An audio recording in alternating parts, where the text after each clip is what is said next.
Hey everyone, welcome back to 3D6 Down the Line. This is episode 82 of our Megadungeon crawl through the halls of Arden Vul, written by Richard Barton. We are using a heavily modified version of the old school Essentials system by Gavin Norman, otherwise known as Necrotic Gnome. My name is John. I am the referee for this session, and going around tonight we have... Well, hello there. I'm Mike Morrison, and I'm playing level 5 Cleric of Odin, Lothar. David would normally be playing Upior, but he is dead to us tonight. Hi, everybody. I'm Matt. I'm playing Wolfhard Cheek, and I'm a smoldering pile of sensuality.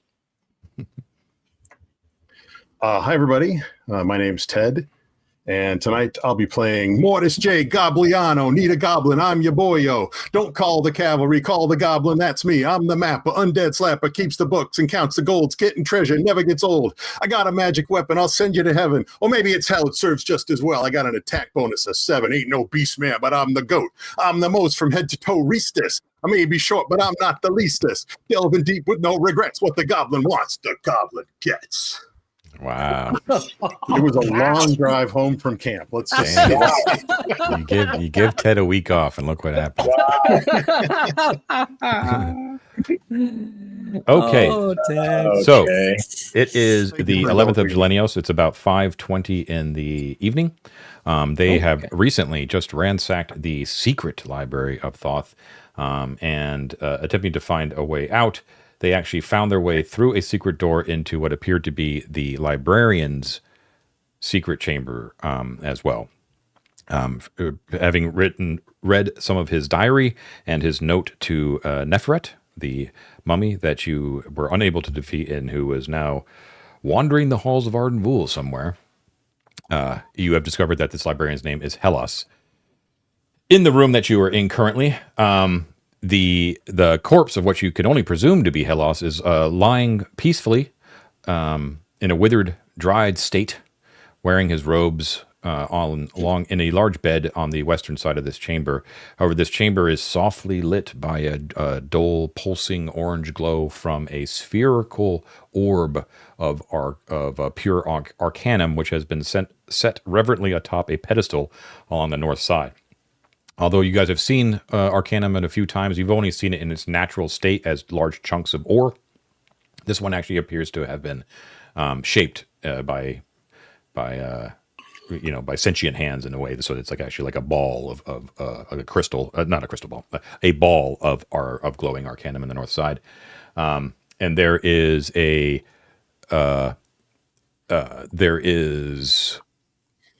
there's like 2 collapsed bookshelves that are in a decrepit desk that are in this room as well, which you have yet to investigate. It appears that the body of Hellas is, in addition to wearing robes, is wearing a jade amulet around his neck. So you guys have already transported all of the worthwhile books from the library to the stash using the rug already. So those are all back in the pyramid, except for one, which is the strange book that was bound in blue leather that had an eye on the front of it, and that had crystalline sheets in between. You have yet to open that up, and you were a little bit afraid to see what was inside. So you have yet to do that. That is back in the secret library, which is not where you are right now. So Mort pops back into existence, and then Upior disappears into the NPC cloud, and you have all 4 retainers with you. So a couple of things. First of all, I wanted to clarify that one of the texts that you got was the Litany of Light, which you've been trying to piece together for a while now. I want to make it clear that text is fully illuminated, and it has marginal glosses in certain parts of it that describe where liturgists should stand and what to intone and what are the 4 stations surrounding the Well of Light, right? That is clearly written out, like that's very easy to see when you open it up and you kind of look through, because they're like these glosses on the side, right? Like they're like clearly labeled as such. You immediately pick up on that. So just be aware that that's some of the stuff that you could find in the Litany of Light. Is that book in Mithric, John? Yes. Yeah. And then I misspoke. I think just because I didn't wasn't thinking straight, but Mike had asked me what the teleportation circle addresses went to, and I said, there is no indication. Well, there is. So they gave you 3 sequences on the teleportation circles, and this is how they're labeled. Okay. One of them says summoning chamber. One says the red bridge of Set. Oh. And one says administrative chambers. Interesting. Okay. Well, that sounds fun. And then the last thing I want to ask you guys is the Death Mask of Toristus and or the Iron Circlet currently being worn. Yes. Yes. I'm wearing the Iron Circlet, and I have questions. Okay. When you have time. I'm ready. Number 1, the Litany of Light. Does it give any indication of like what happens when people perform that ritual in each of the 4 stations around the Well of Light? It does, yes. In non-mechanical terms, it's all kind of couched in. Let me find out. Give me a second. Sorry. Burp, burp. I'm wearing absolutely nothing, by the way, on my beautiful head. Okay. Are you wearing pants, or are you going full Winnie the Pooh? No, I'm wearing pants. Probably. It's Mickey Mouse. He's got gloves and a sort of a little sailor shirt and nothing else. Big yellow buttons.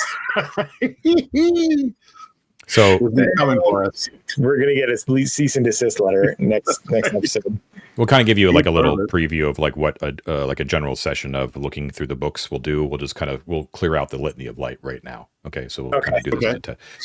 So it describes the central liturgical ceremony of the cult of Thoth from back in the day. It's simultaneously allegorical and magical. It celebrates Thoth's gift of knowledge to his faithful through the metaphor of light. And it's the litany itself is conducted through 4 sections. First is the invocation of light. The participants chant, "Let the faithful acknowledge the darkness and invoke the light of truth." And you're supposed to be doing that in a round style chant. And it ends with the celebrant declaring, "Let Thoth illuminate my ignorance." The invocation is meant to beseech Thoth to share his wisdom with the world. Second one's called the reception of light. You intone, "Let the faithful acknowledge the darkness and invoke the light of truth." And you end the section with the words, "Let Thoth illuminate my ignorance." Third's called the glorification of light.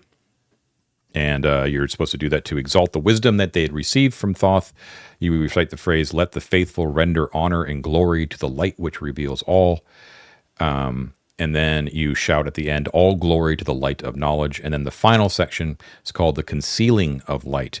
It reminds participants that Thoth's gifts are bestowed on the faithful and not necessarily on all and sundry. This is a very much a theosophist point of view. During this section, participants whisper, "The light must be guarded against the impious," in hushed voices, before the celebrant declaims in a stentorian voice, "Thoth's truths are for Thoth's children." Okay. That sounds like a good thing to write down when we go there. I was wondering. go ahead. Well, I'm wondering, like, we've been assuming that the disco ball is something you set at the bottom of the well and catches sunlight, which probably is true. But with all those mirrors and things around, I wonder if the spell actually causes the center of that room to fill with light, and the disco ball shoots the light up the well and out around it and things like that. Like fills this whole level full of light. Yeah. I was kind of hoping that it was going to be like a light switch, a magical light switch. Just turn it on and it's on.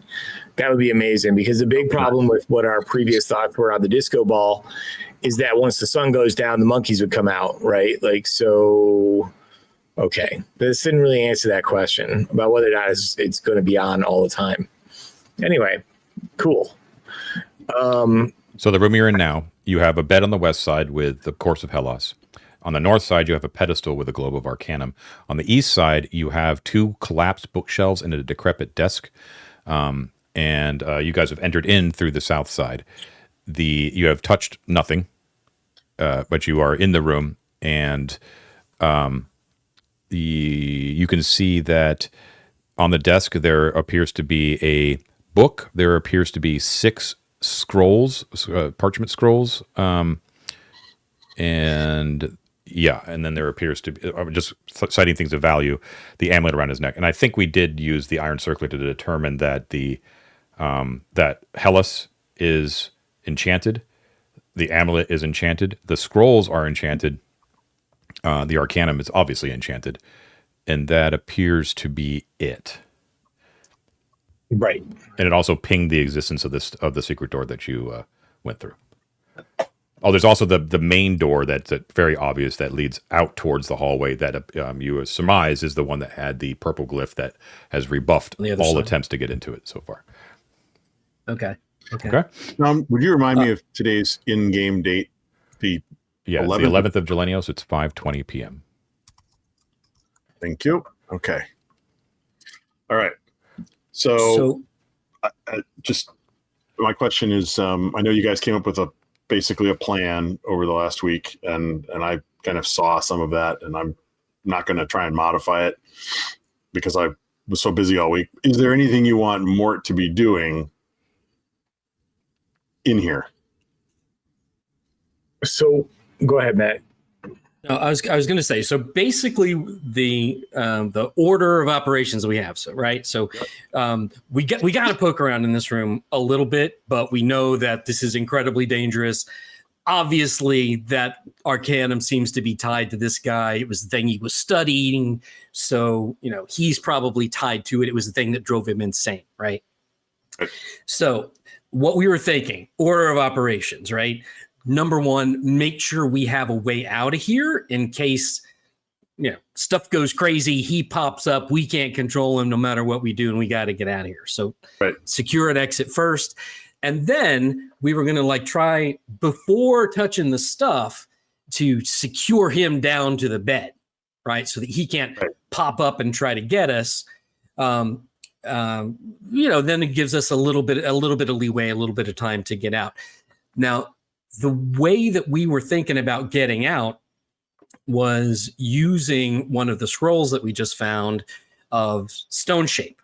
Yep. Because we're very, very close to the pyramid wall right on the other side, which we know is not a place that the baboons usually like to go. So our thinking isn't to exit there because that would leave a big gaping hole.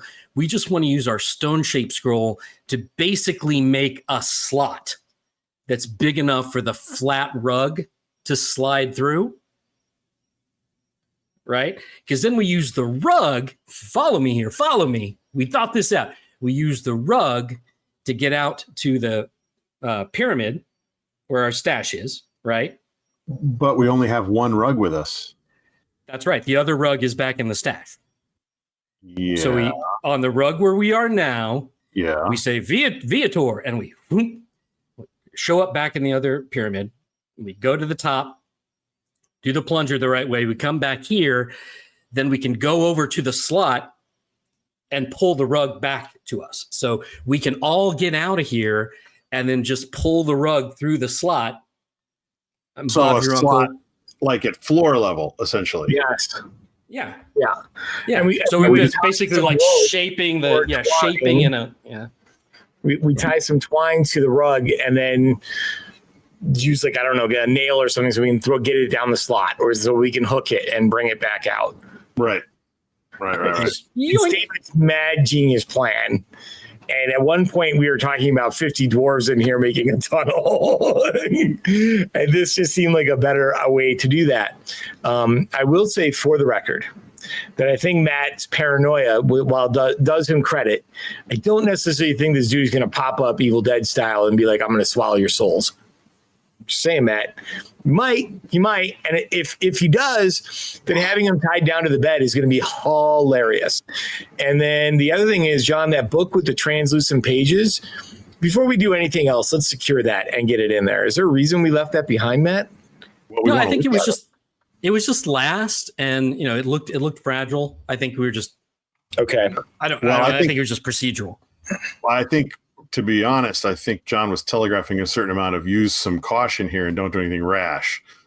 That's what I think.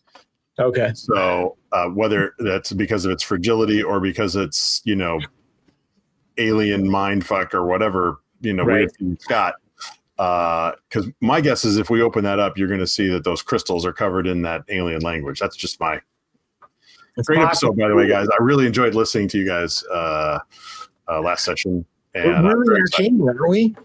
But you were very entertaining. Super entertaining. Do you want to? Can we take a turn to just have me investigate that book with the crystalline sheets? I speak Mithric. I have true seeing on because the circlet. I think it's probably worth at least knowing what the subject matter is. Okay, so you have to go back to the secret library. You're okay with that? I think we should. We want to retrieve that book in any case, John. Okay, so you go back to the secret library. There's still a whole bunch of books there, but these are the ones that you've determined are probably not worth taking, except for this one. So if I didn't tell you before, this book, I don't think I did actually tell you this. This book is enchanted. Yes. The other books that you had were not. Okay, so the iron circlet does ping. The book does glow a little bit. To everybody else who's not wearing the circlet, it appears to be a rather thick volume, a codex about 6 inches thick. It's bound in blue leather, and there is a gold lidless eye stamped onto the leather cover. However, you can see when you look at the side view of it that the folios of parchment that are within are actually not parchment. They appear to be 10 crystalline sheets, which gives it the bulk of its thickness, right? There's only 10 actual sheets, but they're thick enough that it makes it 6 inches thick. That's the deal. You have not touched it, you have not opened it, and there is no indication of any language on top. If it's enchanted, Mike, you still want to do it. We could do it in a safer spot. What if you open that thing up and the alien comes? I mean, paranoid, but no, I hear you. Or it triggers, an undead uprising back in the bedchamber or like whatever. Does True Seeing give you any kind of indication on like the school of magic, or is that like I can't remember which edition that would be where you can like? It doesn't, no. Okay. And I believe last session David used Oculus to detect evil and did not get any evil in this room. Is that right? That's true. Yeah. Yeah. So that doesn't mean this thing isn't trapped or something, but yeah, like a nice little abjuration. Right. It's probably not a soul sucker or something horrible like that. We don't actually know, right? Like, we don't know. For all you know, you open the book, read it, and then it adds a page with your soul in it or something like that, right? So, evil. Don't you think that's evil? I think that's evil. Yeah, maybe. All right, so we want to secure the undead guy and then loot that body. So you're not touching the book then? I think I'm going to ask everyone else to leave the room, John, and I'm going to touch the book. Okay. Does everyone leave the room? Let me think about this. You're saying leave the room. Yeah. And you're going to touch it all by yourself. This is going to be like, yeah. How are we going to know when you suddenly... Bad, I think is the word you're looking for. How are we going to know when you've become possessed and is it when the lasers come out of your eyes or someone's... Yeah, maybe... It's when I say he wants you to, Malachi, and then I chase you down the hall without touching the floor. Yeah. Head turns all the way around. Should you be wearing the iron circlet when you do that? Yes. And don't forget, I have an amulet of spell absorption on me. Ooh, that's pretty good. All right. Up to you, man. It's your your third or fourth character. What the hell, I got a dwarf waiting for me with open arms. Let's just ride the lightning, baby. So, John, they're gonna clear the room. If one of you guys wants to peep around the corner to see what hilarity ensues, that's fine. I'll peep around the corner because I'm wearing the mask of Toristus, and if there's some illusion or deception of some sort, I'll be able to see through it. So, what is the ability for the mask? Yeah, the true seeing. I can do true seeing, but that's a once a day thing. I have here detect lies and deception and detect illusion. Okay, got it. I don't have anything better than that. So if you do, Matt, then great. I have something better than that. I have an idea. Okay. Wolford looks at him, knowing that you can detect lies, and he's going to say, "That's going to be fine" when he opens that book. And now you have to tell us. Yeah. nice try. I actually have an idea here, though, guys. Yeah. Because the other thing that we keep forgetting about, or I do anyway, is that the circlet doesn't just do true seeing. That's awesome. It also has clairvoyance and clairaudience a certain number of days. So the question being is do we light the room fairly well?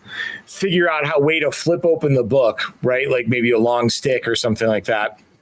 While I'm clairaudiencing into the room, can see the book, can read the book, but not necessarily touch the book. Isn't clairaudience just audio? No, there's clairaudience and clairvoyance. Oh, okay. Well, we could use David's trick for opening the trap door back in the tower of that in episode 1, where we ran a string from the lid. We run it up over something and round the hall, and we pull it up like that. I mean, you got to touch it to set that up. John, that library was small, right? The library was small. 30 by 30. Correct. Okay. Where is the book in relation to the door that we want to hide behind? It could be wherever you want it to be. Can it be on the main table in the middle of the room? Sure. Okay, cool. So I think I'm going to try the clairvoyance effect on the circlet. And I think I need somebody with really good saves to use a long flexible stick to flip open the lid of the book. You need a goblin. Gangrene is who we need. He's your man. That's what retainers are for. That's. Oh, well, I guess it is kind of retainer. That sounds bad, though. Hey, buddy, go in there and open that book while the rest of us hide. That's going to be a dead giveaway. That is literally what they're for. You know. But if one of you guys wants to do it, go ahead. All right. No. Well, my saves are considerably better than Gangrene's. Let's see. But you still have to roll it. You still have to roll a die, Ted. Yeah, it's true. All right, Gangrene. Let's make Gangrene do it. Let's see how it goes. So what is Gangrene using to open the book? We're gonna pull out a flexible 15-foot pole from Laurel's sack. What? No. If we don't have to touch the book with our hands to make like a little loop of string that will hook around the corners of the cover. And then you run that string under the table, and Gangrene's under there, and he pulls on the string to open the cover. Okay, that's fine. We are so scared of this book. Okay, let's go. Okay. I've seen Evil Dead. I know what happens. And I'll be using clairvoyance, John, and clairaudience to see if the book starts talking or chanting or. Okay, so you guys are all back in the chamber then, in Hellas's chamber, except for Gangrene. Works in the hallway watching. Okay. Yeah. Gangrene appears to be delighted. He's like, I can't wait for this. This should be exciting. He crawls underneath the table, and he's got like the little string, you know what I mean? So you have the iron circlet upon your brow, Lothar, and you will it to basically project your senses into that room, into the secret library. And indeed, your eyesight and ear hearing go blank for a second, and then it opens up, and you kind of find yourself in a sort of a surveillance camera angle, like up in the northeastern corner of the room, kind of getting like a fisheye view of like the entire place. You know what I mean? And you can hear it. You can hear everything clearly, although there's not much to hear. You can kind of hear Gangrene giggling underneath the table. Sounds like Beavis and Butthead down there. I will say that your true seeing does function through the clairvoyance, so indeed you still do see that the book does glow slightly, indicating its enchanted nature. Okay. And so welcome to clairvoyance. It's pretty freaking sweet. It's sweet. Okay, and how are you signaling, Gangrene? You just shout at him. Down the hall, ready to go. We're trying to be a little subtle. Don't shout. Just like give him a little like.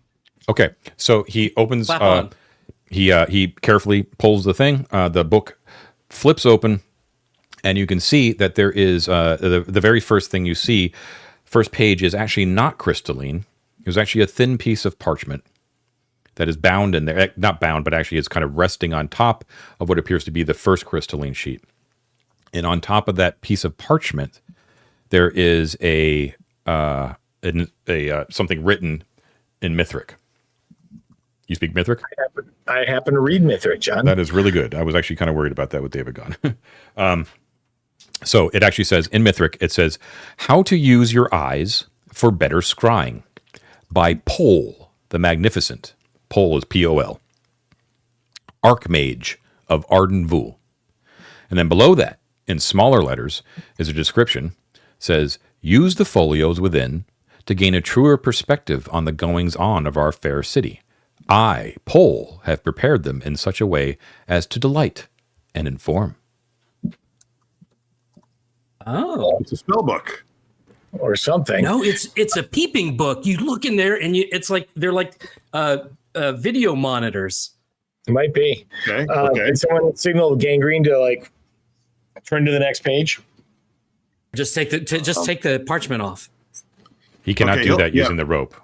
No. Gangrene will reach up and slide the parchment off real fast, like over his head around the table. So he won't look at the book. Okay. He'll just touch the parchment and slide it off. He feels for it. Okay, yeah. So he does so, and Lothar, you see him do so. Nothing ill happens. However, it does reveal the first of the crystalline sheets. You kind of have to focus through your clairvoyance to kind of understand what you're seeing, because it doesn't appear to be crystal at all.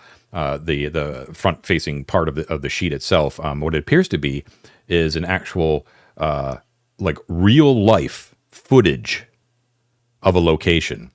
So it's like a hyper-real HD version of like the mosaics, right? You know, it's like Hell yes. literally like a closed-circuit television sort of thing.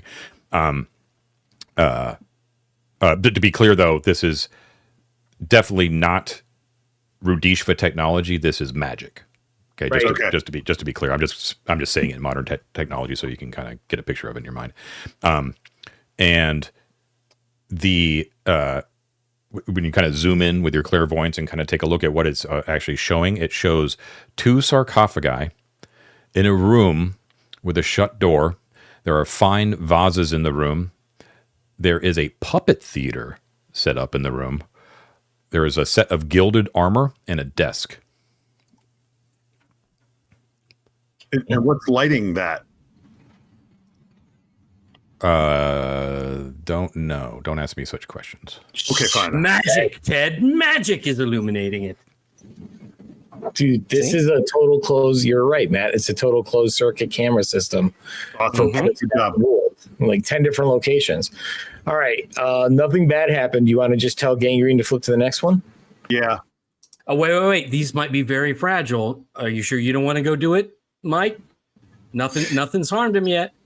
Well, what I was actually thinking might be fun is while I have the clairaudience and clairvoyance up, is if I try and go investigate Monkey Town a little bit and see if I see anything there. How long does that effect last, Mike? I don't remember. Because you could save. I have it here. Hold on. If it's long enough, you might be able to scout out, and we can save the stone-shaped spell altogether, and we can just leave. I have what the spell's duration is. I'm going to double check with the actual description of the iron circlet because it might supersede it. Give me one moment. Yeah, and I don't know this spell. Are you guys might be more familiar with older versions. I mean, do you get to move it around typically, or is it like stuck in a place? Like if I look in this room, I'm stuck in there. You can move it around. Oh, that's cool. Well, so says Mike from memory of ages past. But John, I've heard that you can just move it around. I heard that right? too. Yeah. Very recently. That's the rumor. That's what I've heard people say. When has my memory ever been faulty? Okay, no, it is beholden to the actual spell description. Let me just see if it works as a certain caster level. Give me one moment. It doesn't say, so I'll say the minimum. Actually, I'll say yours. Because it is giving you pressure upon the brow, as I mentioned. Okay, so 12 turns, range 60 feet. So clairvoyance, because I'm using the Osric version. By the way, I did put a link in our Discord for the free version of Osric, and an audience out there as well. If you are interested in Osric, it is actually, the PDF is completely free if you go to osricrpg.com. Anyways, that's what I'm looking at. So clairvoyance lasts for only 1 round per level. Round, not turn. Ooh. Yes, but There's no effective limit to the spell's range, but the location must either be familiar to the caster or be obvious. Spell cannot penetrate metal.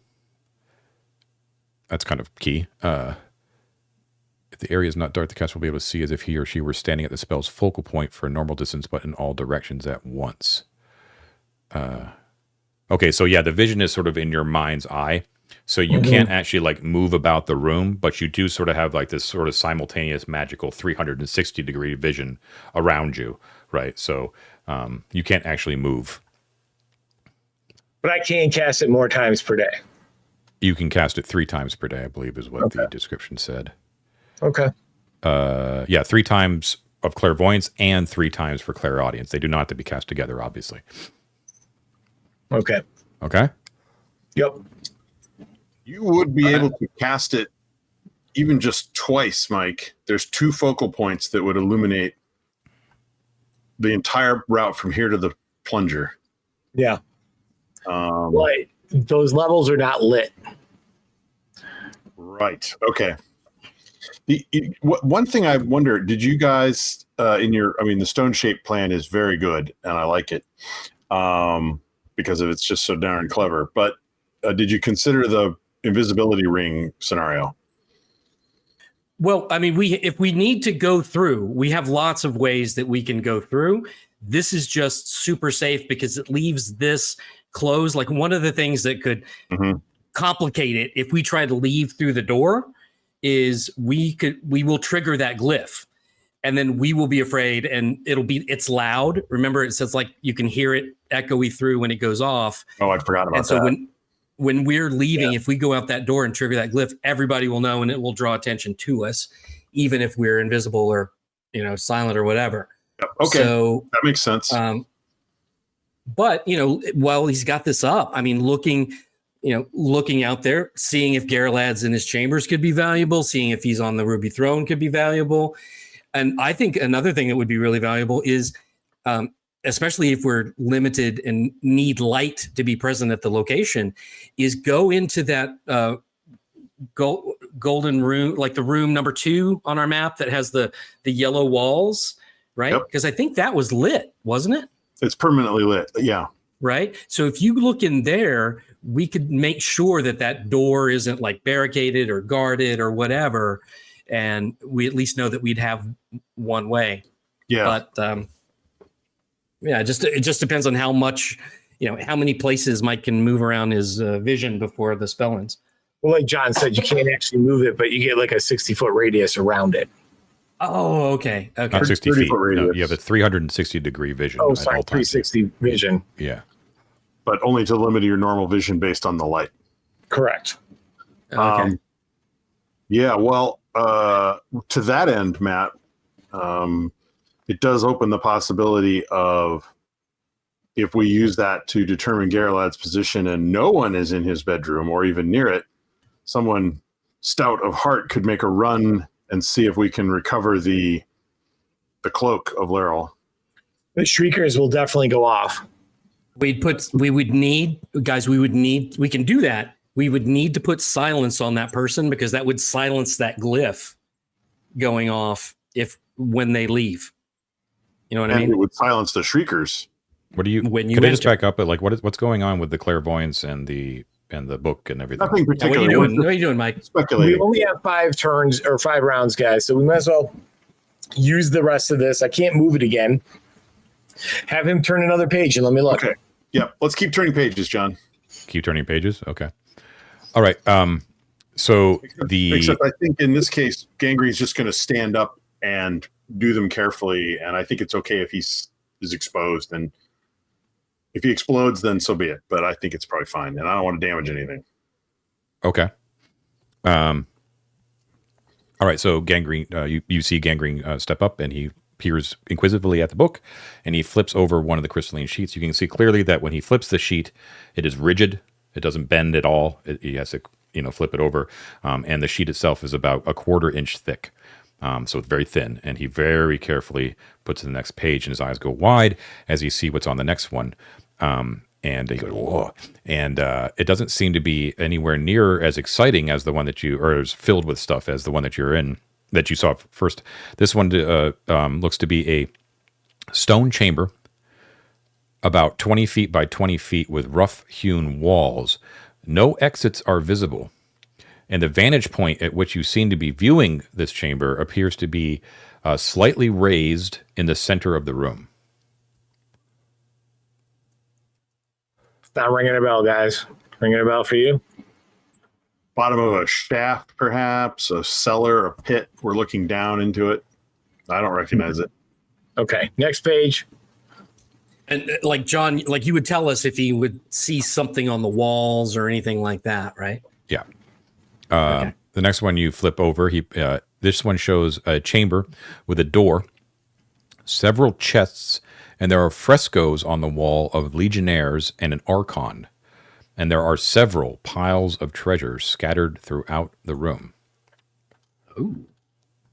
I don't suppose the pages are labeled in any way, like little sticky notes They're, at the they're bottom. not, no. Okay. Keep going.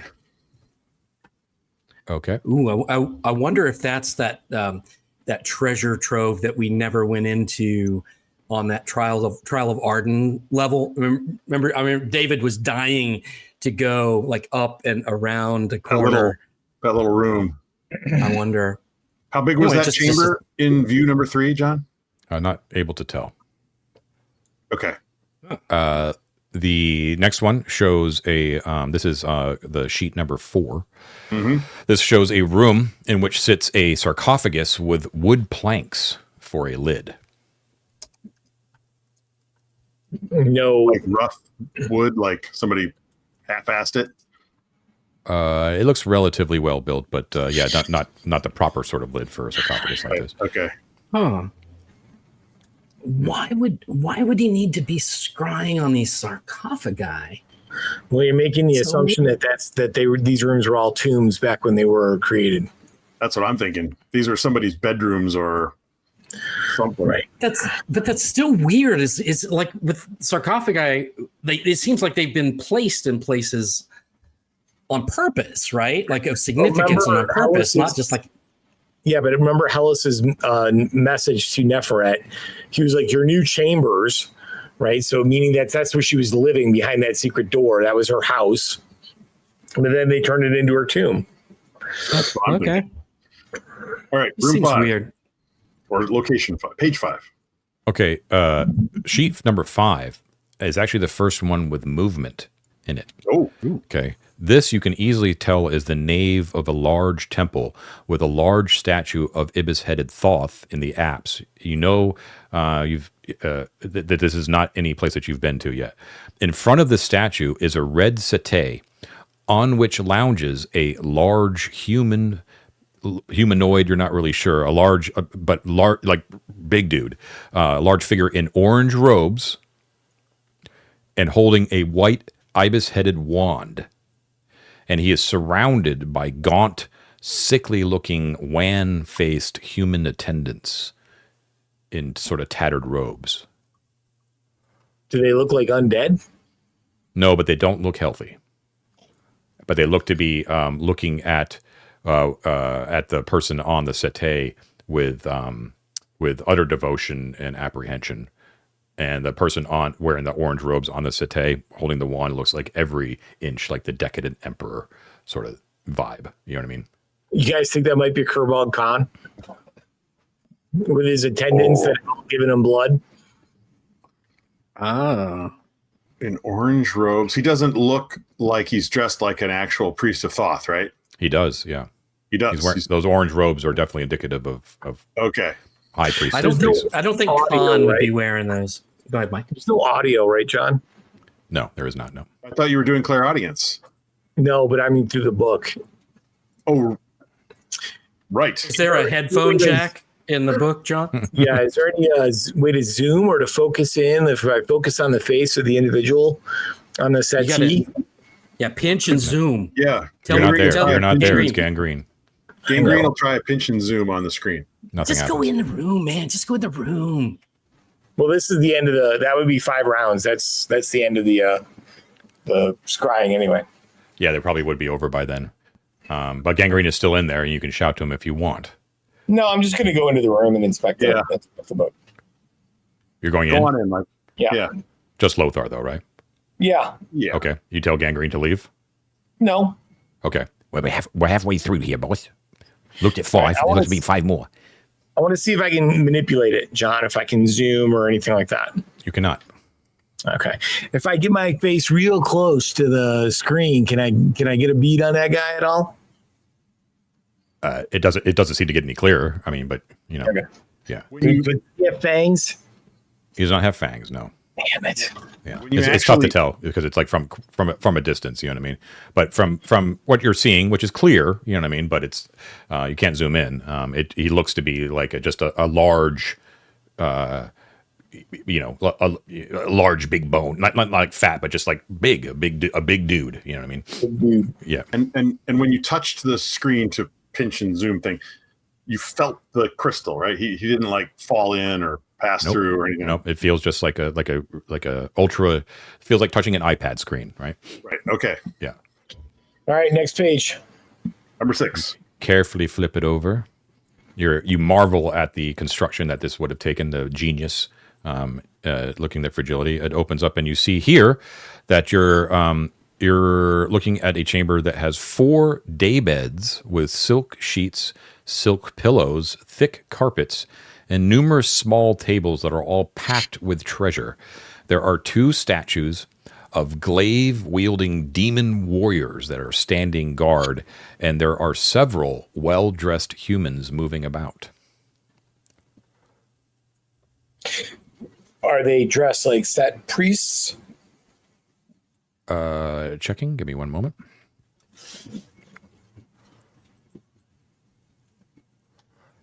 Let's see.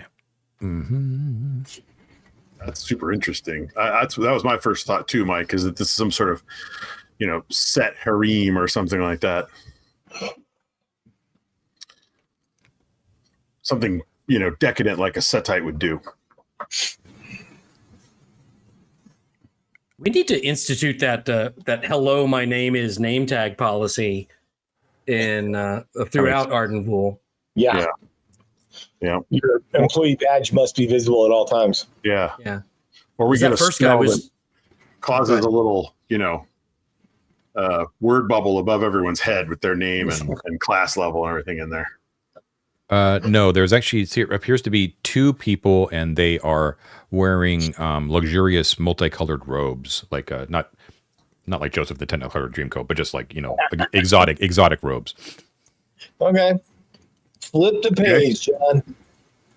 Okay, so you flip to 7. you've flipped to page 7. When you flip to page 7, no.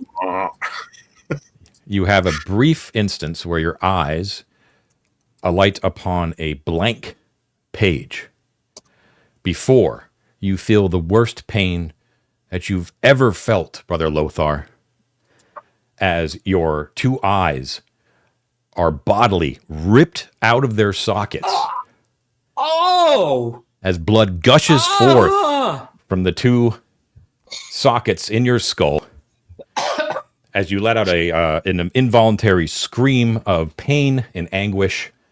And you guys all hear this sound coming from down the hallway. And Oh my God. you drop to your knees, Brother Lothar, and you are completely blind and in a massive, massive amount of pain. You immediately drop down to half your hit points, whatever you had. Oh. You lose half. You lose half, and you are without sight and in extreme pain. Can I Oh my get God. eyeballs? Can I put them back in? You are without sight, and you are basically panicking. Okay. Oh my God.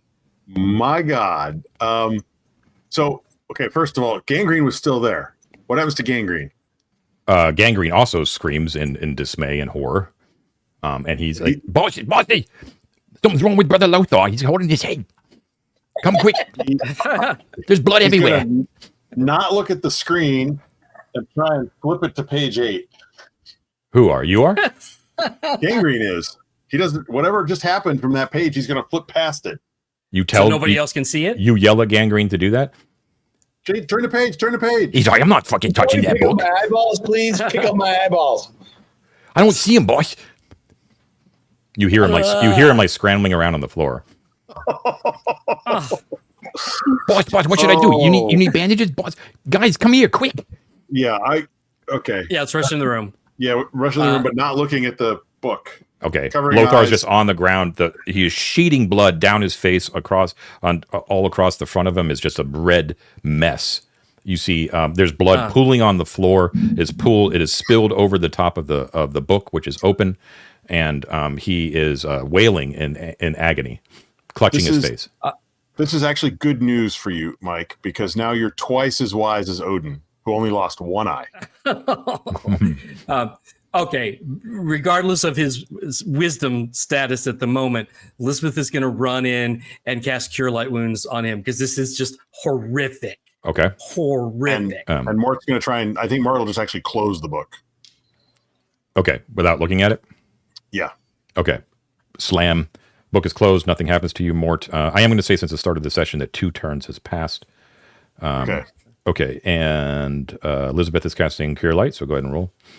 Yeah, I rolled a 6, so 7 points of healing to Brother Lothar. Okay. And she just tries to like comfort him a little bit. Did she cast clerical scrolls or no? No. No. So the blood stops.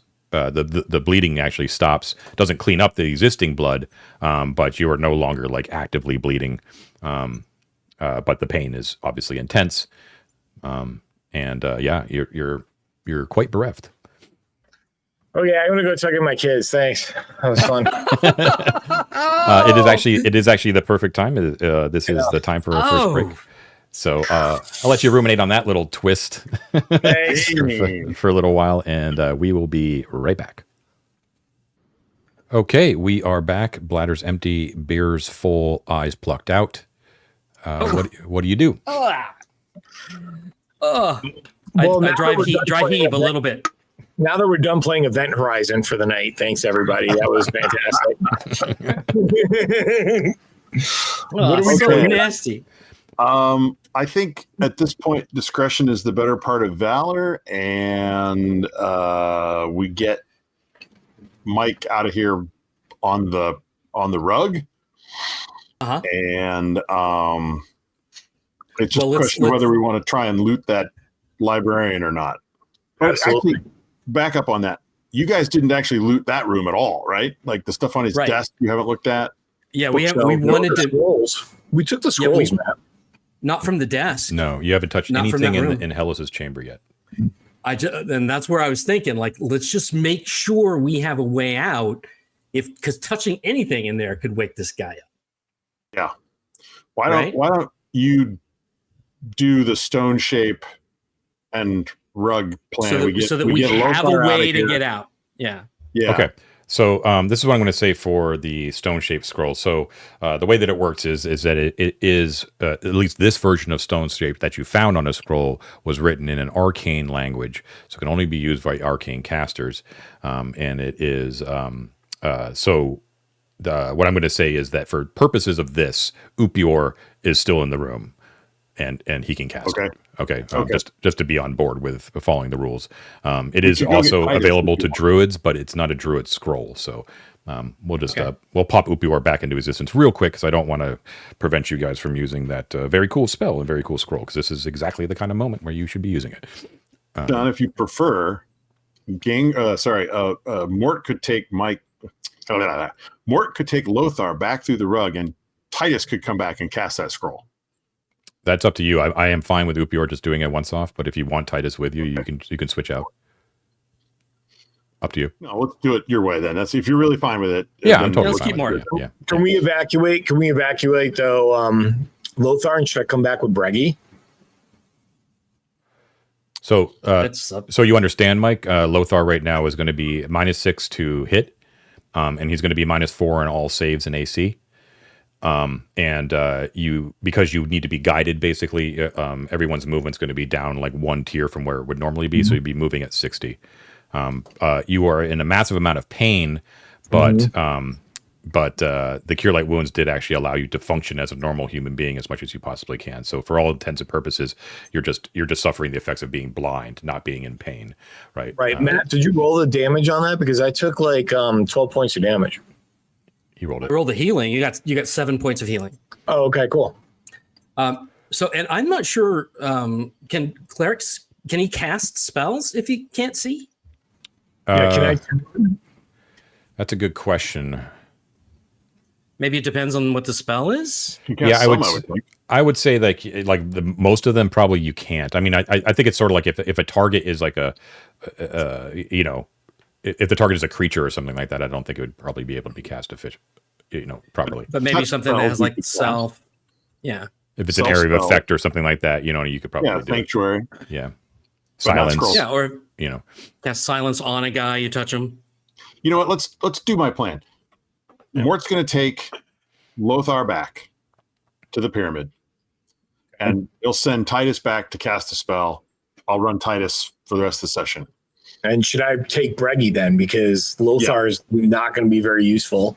Yeah, Lothar or Titus and Breggy will come back. Do we take the circlet back? Do we give the circlet to somebody else?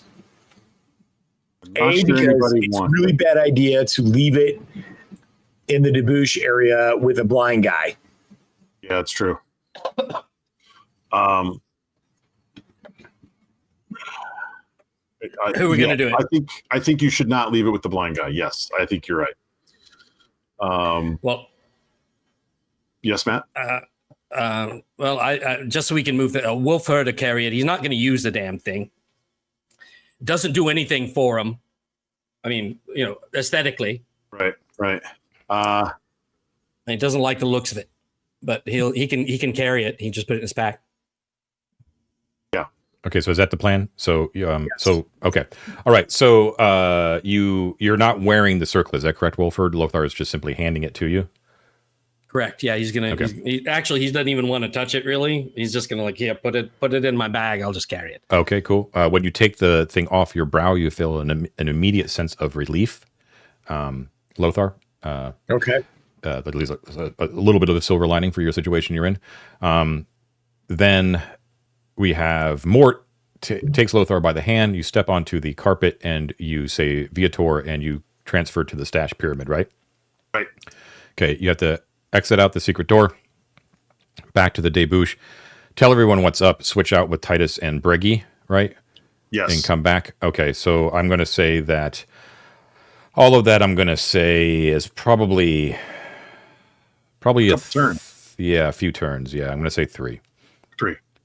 And I think while there, as soon as Titus comes back to cast that spell, let's get that stone shape. Did you want to do anything while they're gone, Wolford? You do have a half hour to do something. It's up to you. You don't have to. Here's what he's going to do. He's going to look at the bed that he's on, that the Hellas is on, and he's going to measure out a couple of lengths of rope, and tie some knots on either end, so that he's going to, because his plan is he wants to loop one knot over the desiccated corpse's right hand, string the rope underneath the bed, and loop it gently around the other hand so that he can pull it tight if they need to, right? Okay. Which would just however he is, it would just so you do touch into the bed. So are you just preparing the rope, or are you actually touching the body and affixing the rope? He's just preparing the rope and checking the bed to make sure it can go. Got it. So that he's ready to do this plan. It does appear that that is feasible. The bed does have an underside to it. You mentioned Elizabeth's got the golden net, though. Did you figure something out about that net? You want to try it? Yeah, I think we should try it, but we don't know anything about it yet. So right, okay. Once we're when we have our escape already, when it's time to start looking in this room, the last thing I think we'll do is we'll drape that net over him as well. This is that golden net that we found in Nephrit's. Yep, understood. Okay, so we can fast forward right to that. So Titus and Breggy now are on the scene. We have switch PCs, and you guys are assessing what's going on after commiserating over Lothar and all that kind of. Where does Lothar go, by the way? I think he goes to the Elysion Temple and just hangs out, right? Okay, that's fine. Yeah. And you're just basically being pawed by goblins right now. Like, oh, they feel horrible, and Right. like what Can happened? One other thing, John, that we need to do, and I'm sorry to be a nudge, but Lothar needs to roll hit points. I think I leveled, and we never did that on the last session. And the only reason I'm asking now is because if we end up in a combat with the mummy or whatever the hell it is, then I don't want to be like, short. I have you at level 5. You're a dwarf. Yeah, I'm Breggy. Who leveled Lothar up? needs to level, or Breggy needs to level? Breggy needs to level. I have him at okay. level 4. Yeah. That's what character he's at, sheet right? the character sheet I have is only a level 2. But also, like, the last thing that we did, I leveled and then I didn't play him again, so we never rolled hit points. Are you saying that you need to roll 2 levels worth of hit points? All I'm saying is the character of the sheet that's in the character drive is like level 2, and I thought he was level 4. Okay, So I don't know. So roll twice. Well, how many hit points does he have right now? 10. That's I'm gonna not- go That sounds about help right. that Okay. kid out while you fix him, and I'll be right back. Okay. Okay. All right. Yeah. So let's see. Oh, 12. I'm level 2 and I have 12 hit points. What's your con? 11. 12 hit points. Do you have a later version? I mean, that makes sense to me. I don't know. No, I don't. I'm just wondering if you did actually roll for hit points, but I guess that's possible with pretty decent rolls. Yeah. Okay. All right. Roll 2d8.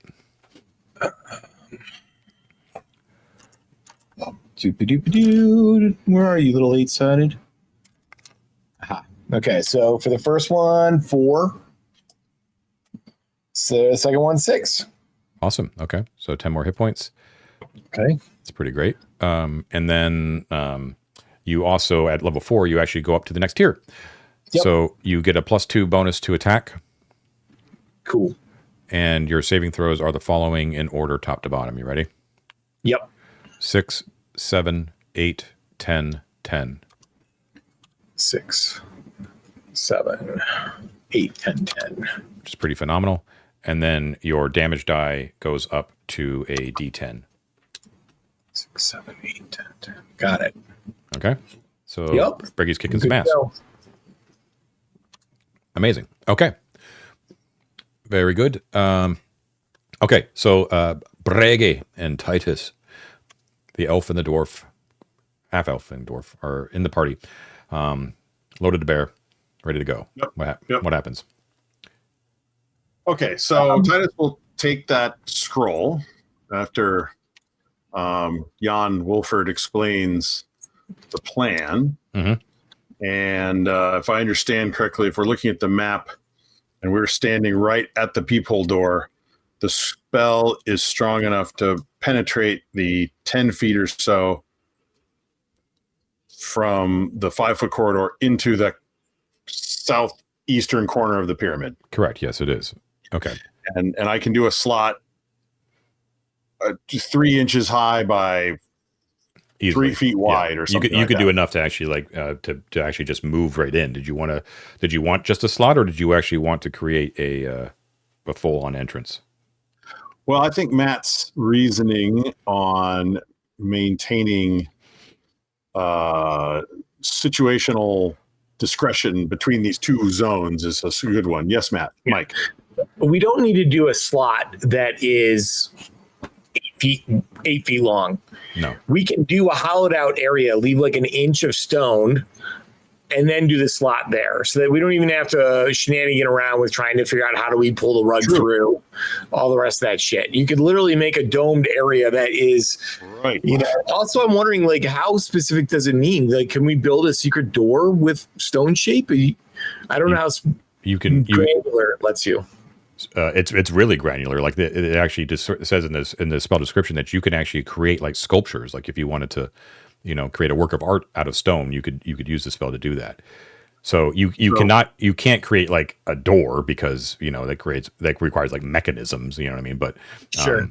But you could certainly shape it in any way you would like. You could make it like look Gothic for that matter. You know what I mean? Right. So Yeah. if you look at the Miro, I've just drawn a suggestion based on Mike's idea, which is I open up a tunnel to within 6 inches or so of the pyramid wall, and then the slot only has to be 6 inches deep to pass through, and we can simply reach in and grab the rug. That's fine. Yeah, 20 I'm not going to be minutes too. later. I'm not going to be too much of a stickler for it. So however you kind of want it Yeah. to be, that's totally fine. Yeah. Yeah. Okay. So So- you, Titus, you cast the spell, and the stone actually molds and shapes to your will. Erase the scroll, please, as the I'm words doing that disappear into now. pixie dust in the air. And this is kind of a momentous thing. This is, where you're actually creating part of your own dungeon. You know what I mean? Like you're actually adding to the dungeon, which is pretty cool. So mark it in as permanent in some sort of weird coloring or something to indicate as such. I did it in green. Cool. So used to create insert- pass-through from Hellas to pyramid. Okay, I've noted it in the treasure tracker that it's been used and what for. Okay, so you have shaped the stone to your will, and there is now a slot at the base of your feet that leads into the pyramid room.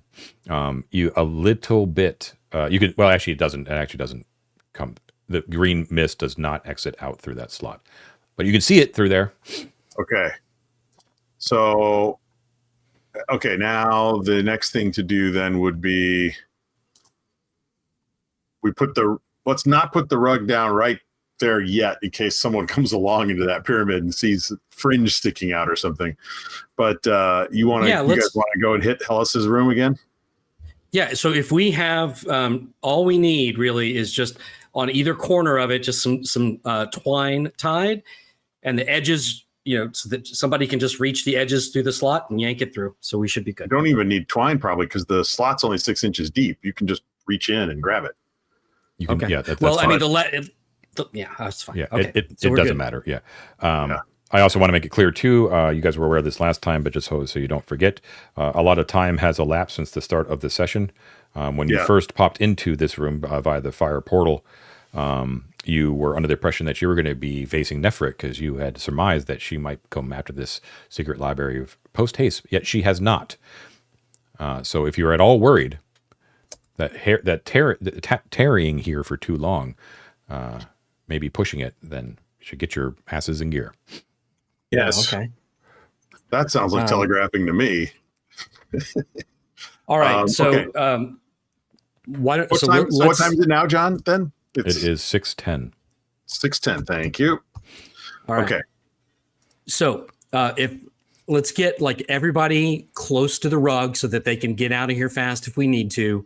Yeah. And Wolfherd will carefully and gently, so it's not seem like an aggressive action, because I think maybe like attacking it may wake it up.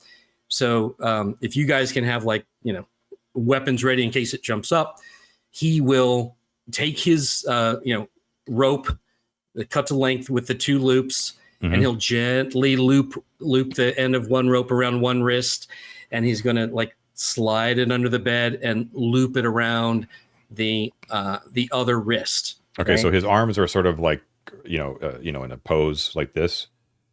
You can loop them as is, but if you actually wanted to provide tension, you would have to then pull the rope, and his arms would go flailing to the side, right? Or do you want to actually move his arms to the side, then attach the rope? I think what he's going to do is he's going to loop them over the hands this way, so that when he pulls that rope from one side, it'll lock him down. Okay. Make another suggestion, Matt. Yeah. Typically, if you, and we know this now, if you can't see, you can't spell cast. So maybe we blindfold them. Yeah, good idea. I actually was thinking about that too, because a lot of these undead that we've been facing have had this almost like gaze effect, right? Like they've paralyzed us just by seeing us or seeing them. So Lisbeth has a small sack, and after we loop the arms, she can take the Wolflord take that small sack and just ski mask it over his head. She kind of gets skeeved and reports to you that the head is weirdly light, as if there's no, you know what I mean? There's nothing there. It matches up with what it looks like. He looks completely desiccated, Right. Yeah. Okay. I apologize to all the librarians out there who may be listening. Yep. Well, we haven't heard him. And then wait, who Sam has the golden net, so she can actually like be there, like put the net over him. Yeah, do it. I say do it. Let's see what happens. And then that's the last thing, and then we can. You guys want to do anything else? Okay. So when she folds out the net actually expands outwards to a 20-foot diameter wide net. Yeah, it's quite wide. Do you have a page number for that net, by the way? Give me a second. Yeah, I think I do. I think I do. Samantha, a golden net. Unless we've had it. I don't have it when I moved it over. I got it. Hold on. No, I don't either. It doesn't matter. It was in Nefrit's. I got it. Yeah. What is it? Let's see. Okay, so what's 1201, right? Or Okay. 200? No, I'm looking at the actual. I don't know the page number. Okay. Okay. Yeah. Okay. So you're just draping it over, though. You're not affixing it in any way, right? Right. Do we want to? Well, yeah, because if we have to leave fast, we don't want to lose the net. So she'll just like have it there so she can yank it. It's a magic net, dude. Like, Okay. yeah, I'm sure it does something. Yeah. Okay. You do not see it doesn't seem to change in any way, but it does rest normally atop of Hellas's body. And what do you do? Okay. All right. Now we're gonna loot that body, baby. Let's loot it. I'm gonna say a turn. Last, Yeah. right? Let's get the stuff off the desk and the bookcases. Titus reads Mithric. A turn passes to get all that ready. So Titus will go. Okay. The desk. The desk has 6 scrolls. Each of them is a magic user spell, so Titus is able to figure out what they are. So they are Find Familiar, Light, Locate Object, Scare, Blink, and Feign Death. Nice. Okay. The book is... okay, hold on. Let me just double check before I misspeak. Okay. Titus will put those scrolls in his pocket. Okay. The book is actually very strange looking. It is a scroll, but the let's see. Yeah. Okay. So it is it's actually a scroll. It's like a parchment. Actually, I'm sorry, it wasn't a book. But when you look at the language on it, you recognize it as Rudishva glyphic. And we found a way to translate that last time, right? One of the books that you found appears to be like a complete diction, like a Rosetta Stone for glyphic. Yeah. Okay. Let's go turn to page 8, dude. I'm not doing that. Okay. So 6 arcane scrolls and a scroll of parchment written in Rudishva. Yes. The only other thing that appears to be of value, there is a on the desk. Oh wait. You mean? Yeah. So there's the jade amulet that's on Hellas's body. There is a bolt of very old silk, which does appear to be quite valuable. It's 250 gold, but it would be 2 slots to carry. And there is a parchment rescript in Mithric that's on the desk as well. Do you want to read that? Does Ted? Yeah. Do you read? You read it, Titus? Another parchment. Yeah, on but the desk? do you read Mithric? Yeah. That's the reason we brought Titus. All right, cool. So it says Bruno, Archon of Arden Vul, and it commands. I'm not quoting it exactly, but it's basically it was written by Bruno, Archon of Arden Vul, commanding Hellas, chief librarian. Wait. Nope. I'm sorry, John. I don't read Mithric. You don't read Mithric? I read I mean, I don't know how many languages you normally get to start with. Okay. But I only have written down Arcantian and Elvish. What's your intelligence? Only 10. Okay. Never mind. Never mind. Okay. Yeah, Yeah, sorry. we'll save it. Upior can help us. There's Yeah. a Mithric Oh scroll. wait, Lothar knows Mithric. Lothar. Oh, Lothar should read it. Oh, too soon. Too soon. For the listeners out there, Mike is actively flicking us all off. All right. So yes, there is a mysterious, that definitely doesn't say Bruno, Archon of Arden Vul, parchment on the table. Yep. Sorry about that. I thought he could, but then I was double checking, and I can't. John, Okay. I would like to check also the desk, like the drawers of the desk underneath it, like, give the desk a thorough search. Okay. Taking a And turn we'll to also do so. search the bookshelves. Very good. So you take a turn You to. just put the circlet on your head, dude, and you just see that shit. No, I don't like that thing. Look what it did. Look where it got you. No thanks. Takes a turn. You find nothing else of value in the room, Including the shelves? including the shelves, Oh, okay. except for a big globe of arcanum that's softly pulsing menacingly in the north. And that jade amulet that's on the dead guy. Yep. So you guys think that the Arcanum, or Arcanum rather, actually drove Hellas mad? Because there was a note that he wrote about that. about, like, oh, I've been working on this thing, and then his handwriting gets weird, and he starts to sound like a crazy person. Absolutely. Yeah, 100%. Yeah, And it's Diary of a Madman. We've held Arcanum. We've had some, Yes, and we had no ill effects from it. that's correct. Yeah, they were very small little chunks, like smaller than fist-sized chunks. Right. And this is a 1 foot.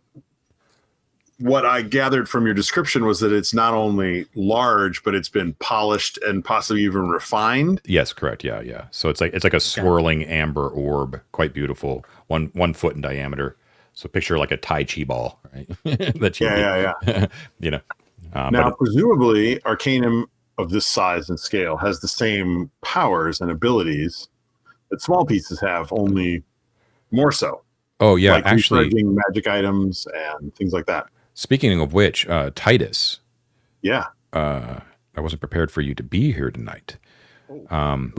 Titus, when you actually pop into existence, when you teleport back and enter into the chambers, your eyes are immediately drawn to the Arcanum, and you find it very difficult for your eyes to actually leave the Arcanum, as it seems to draw your attention. I need you to make me a saving throw, please.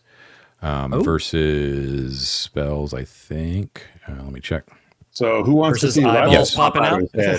Yes. Make me a save versus Man, spells. the water's fine, Ted. All right. I was going to mention that Upior would have felt this as well, but he was saved by his absence. Spell, you say? Yeah. Or not magic wand, there's only spells. Spells. Okay. Number or higher. I need a 12. I have no modifier from wisdom. So I'm afraid that I failed it. I rolled a 10, Okay. which did not get modified unless I can see. There's no reason. Can't see any reason why he would modify that unless for some reason the magic longsword that he picked up gives you a save versus spells bonus, which I doubt. Yeah, you'd be correct. All right. Okay. Titus is enthralled. All right. So we're kind of going back in time a little bit to whenever Titus first appears into the room. Okay. So Titus, whenever you enter the room, you feel this compulsion that you must approach the Arcanum and you must discover its mysteries and what it's all about. So you are compelled to actually approach it. And you put your hands upon it. And you can feel the power resonating from it and all the possibilities that you could do with this Arcanum. But you just feel the need that you must stay here. You must be in its presence at all time. Well, that's great. Well, that's handy. Yeah. So you feel a compulsion. So you're not quite have full agency at this point. Here's what you feel the need that you must do. You either must remain here and study it. You must. Or you must take it with you and Like if you want to, you can leave with your friends, but you must take it with you, and you cannot take your eyes off of it, and you cannot do anything but study it. Yeah, that would make you crazy. All right. Okay. Yeah. So that tells us something about Hellas. He's probably an arcane user, a wizard or something. And it tells us also that the arcanum itself is possibly not exactly dangerous in the radioactive sense, but only to magic users. So if you guys, I could take it. Well, You're gonna have to take it, man, because you're not staying here. Well, you could, blackjack him in the back of the head and take him away unconscious, and the compulsion may not still be in effect if he's not able to see it. That's possible. But right now, I'm going to say Titus puts his hands on it and tries to lift it. And then these guys should decide what to do while Titus is trying to lift it. Titus, as you place your hands on it and you're like, oh, yes. And you lift it off the pedestal. It's quite heavy, solid stone, but you are entranced by its beauty. The moment that the arcanum lifts off the pedestal, Hellas, behind you and into your left, immediately jerks up straight from the bed, at least attempting to do so, while... Yeah, Wolfhard immediately, like when he sees this going on, he sees like Titus approaching like a zombie. Yeah, he's going to yank that rope as hard as he can to lock him down. Okay, into place. So he strains, like his eyes like pop open, and they're basically blindfolded. Yeah, he's in the bag. Oh yeah, the sack, right? Yeah. Okay. Well, underneath the sack, they do actually pop open, and you don't hear any voice at all. Like there's no there's no dire warnings or any moaning or anything like that. But you can feel like the corded muscle, like his desiccated muscle, just like strains against it. Right. The mesh over top of him, the net sort of shifts a little bit, just from his movements as he struggles. But you guys have him down firm, and he's attempting to break free of the rope. Wolford, you have one side. Who has the other side? I guess I do. Breggy does? Oh no, Breggy. Yeah. There you okay, go. so the two of you, and you guys aren't like, you guys are not like, run of the mill commoners, right? Like you guys are strong. You know what you're doing, and you're holding with all your weight. And despite the frailty of what he appeared to be, with unnatural strength, he is. All of your might is being spent on trying to hold him down. It appears that if he puts forth further effort, that it is unlikely that you will be able to hold him. Well, Titus immediately recognizes a fellow magic user and is jealous of his ball of arcanum and stands up straight in his haughty elven imperialness and says, "No, it is mine, and I shall brook no other," and pulls out the lightning wand and shoots Hellas with it. You're going to kill all of us. I have a compulsion. Yeah, I'll buy it. I dig it. All right, everybody makes saves. No, it's not an area of effect weapon. It's a single target, right? A lightning It bolt. is not. What is Don't aim it at us. You can move a little bit. I'm aiming it at Hellas, not at you guys. Yeah, you guys are We're on up the to ground. one side pulling. Yeah. Yeah, you're not. You're fine. You shouldn't be in the line of fire. It's a lightning bolt. Titus Yeah. is not insane. Okay. He's not going to kill his friends, but he's not going to brook this other wizard having anything to do with this nonsense. This is his. I'll just say John is a kinder DM than I would have been. No, are you guys visualizing what we're talking about here? Like I'm visualizing it, but I guess I'm always picturing lightning bolt as being like a 5 foot wide blast of energy that just goes like 30, 40, 50, 60 feet. But he's down. in the northern side of the room. You guys are against the western wall on either side, holding the rope. And you know what I mean? Like, so the angle is just literally like he just shoots right to the librarian. Yeah, we're good. Yeah. We're good. Believe me, if I could get you in it, I'd do it. Lothar agrees. Let's see. Okay, so you say Fulgur, right? Yep. Ooh, should make a note of that. You got to add that shit in, man. It's cool. It's called flavor. Fulgar. I hope this is not the last charge. Okay. It does go off. You appear to still have charges in it. So Hellas needs to make 66 for 18, John. 18 is your total. Okay. Yeah. Give me 1 second. I'm going to look at what we're talking about here for Monster saving throws. Give me a sec. Sorry. Monster saving throws. Wow. How many hit dice does this fucker have? Hope it's 18. That many. Okay, and he's Do doing not want him wands, to have so 18 hit dice. He needs an 11 or higher. Oh, I meant hit points. Sorry, yes. And he did save, but he does still take damage. So he's going to take 9. Yep. Correct? Yep. Okay. That does not appear to. It definitely hurt. Like so, but he doesn't make any sound. But it just goes right into him, just and he just starts smoking. And John, Like Sam, casting it while he was touching the arcanum boosted his jolt or anything like that. Did what? I'm sorry. Well, he cast that wand while touching the arcanum. I don't suppose that juiced it up or anything. No, unless you do you will anything while you do it? I will more lightning out of it. I mean, I don't recall exactly what the arcanum can do other than recharging magic items and recalling a spell. That's all I remember that it does. Let's see. It looks like okay. So yeah, for a magic item, it can recharge, but for spell enhancement, it only affects like spells, so it doesn't affect anything coming out of the wand. That's what I figured. Yeah. So, John, Sam would also have been at the ready with her halberd. Can she also take a stab when the lightning clears the air? Yeah, that's fine. Go ahead. Okay. Oh, she's going to miss. That was just a 2. Ooh. Okay, cool. So we'll just say she was caught a little bit flat-footed, wasn't quite expecting everything to go down like that. So she kind of stumbles over her halberd. In the meantime, Hellas is still struggling to get out, so we are going to head into initiative.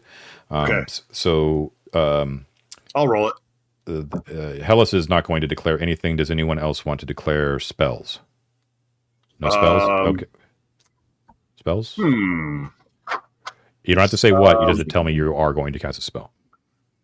Yes. I mean, does an undead person count as a person for charm person purposes? No. Okay. Yeah. Then, and I believe sleep doesn't work on undead either, does it? I don't know. You want to go to the world? You could find out. Yeah. I'll cast a spell. I'm declaring a spell, John. Okay. Lisbeth is not casting a spell. Okay. Roll for initiative. I got a 4. I got a 3, unfortunately. Okay. So Hellas is going to attempt to break free, and he's going to. What I'm going to say is that he rips free one of his arms. 1 to 2 is going to be Breggy. 3 to 4 is going to be Wolford.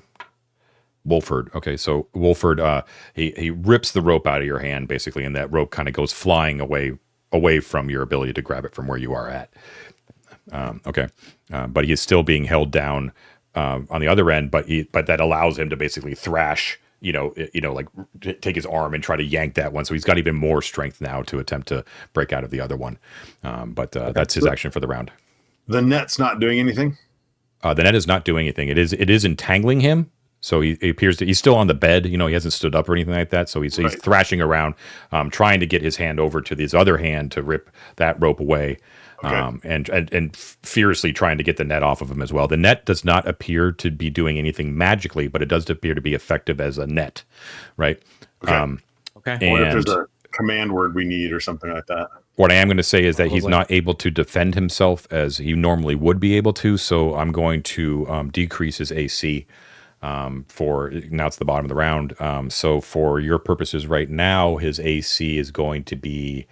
I'll give him a 12. Right now he's got an AC 12. So go for it. Okay. So the first thing happens then would be any movement, but I don't think anyone's really moving. Missile spell casting. So the sleep spell. Titus will cast sleep upon Hellas. Okay. So you attempt to, as best you can, while still being sort of distracted by the beauty that is in your hands, attempt to cast sleep, and it has 0 effect on him. Okay. Noted. Okay. All right. Sam will stab at him. Wait. With sets. Yeah. I'm sorry. Give me one moment. I'm sorry about that, Matt. Give me one sec. No problem. Magic user spells. Sleep. I mean, he's been asleep for a while. It should be pretty easy to put him back there, I would think. So just to be clear, you are targeting a single creature. Is that right? That's correct. Okay, then nothing happens. All right. Good move. 'Cause you may have sent everybody else asleep. Yes, exactly. That's what I was checking. Okay, Matt, go ahead. Sorry. Okay. I've got Sam. She's going to take another stab. That is going to hit with a 15 total. Okay. So with Seth's so she's Bane. going to roll 1d8 twice. Okay, that is 9 points of damage. Ooh, okay. All right. You're definitely applying the correct magical bonus with Seth's Bane, correct? Because it is variable. Yes. Well, right now it's just the +2 because he does not seem to be an evil cleric. Okay. It has deadly though, right? Yes. I rolled twice and took the higher. Okay, great. Yeah. Okay, so yeah, you Sam leaps atop the bed and swings with her halberd and does connect. Interestingly enough, it connects, does damage, normal. It's great. Hellas doesn't respond vocally, but what you do notice is that the net does not appear to get sliced through by the halberd. It is or it isn't? It is not. It appears to. Oh, nice. Okay. Yeah. Mm-hmm. Okay. Okay. And Lisbeth has just a regular sword, so she's just going to take a swing Doesn't with she her have regular. Ignis? Wolford has Ignis. Okay. Okay. 9 plus 3, 10, 11, 12. You said it was 12, right? Yep. Okay. She hits also. She's just rolling one die. That is 7 points of damage from Damn, Lisbeth taking All right. a mighty swing with the sword. Is that her first weapon attack ever? I feel it is. It might be. Maybe. Yeah, usually she's just holding a box. Despite the fact that it's a mundane sword, it does appear to bite through and does affect the librarian, who is still not dead, raving and thrashing around in the bed. Anyone else? Hey, boss, you want Gangrene to do some wet work? Work some wet work, boss? Do it. Gangrene will leap in with his 2 daggers like that little thief from Conan the Destroyer. Okay. Oh, sweet. He rolls a 19 with a +1 to hit, so I think that's pretty good. Yep.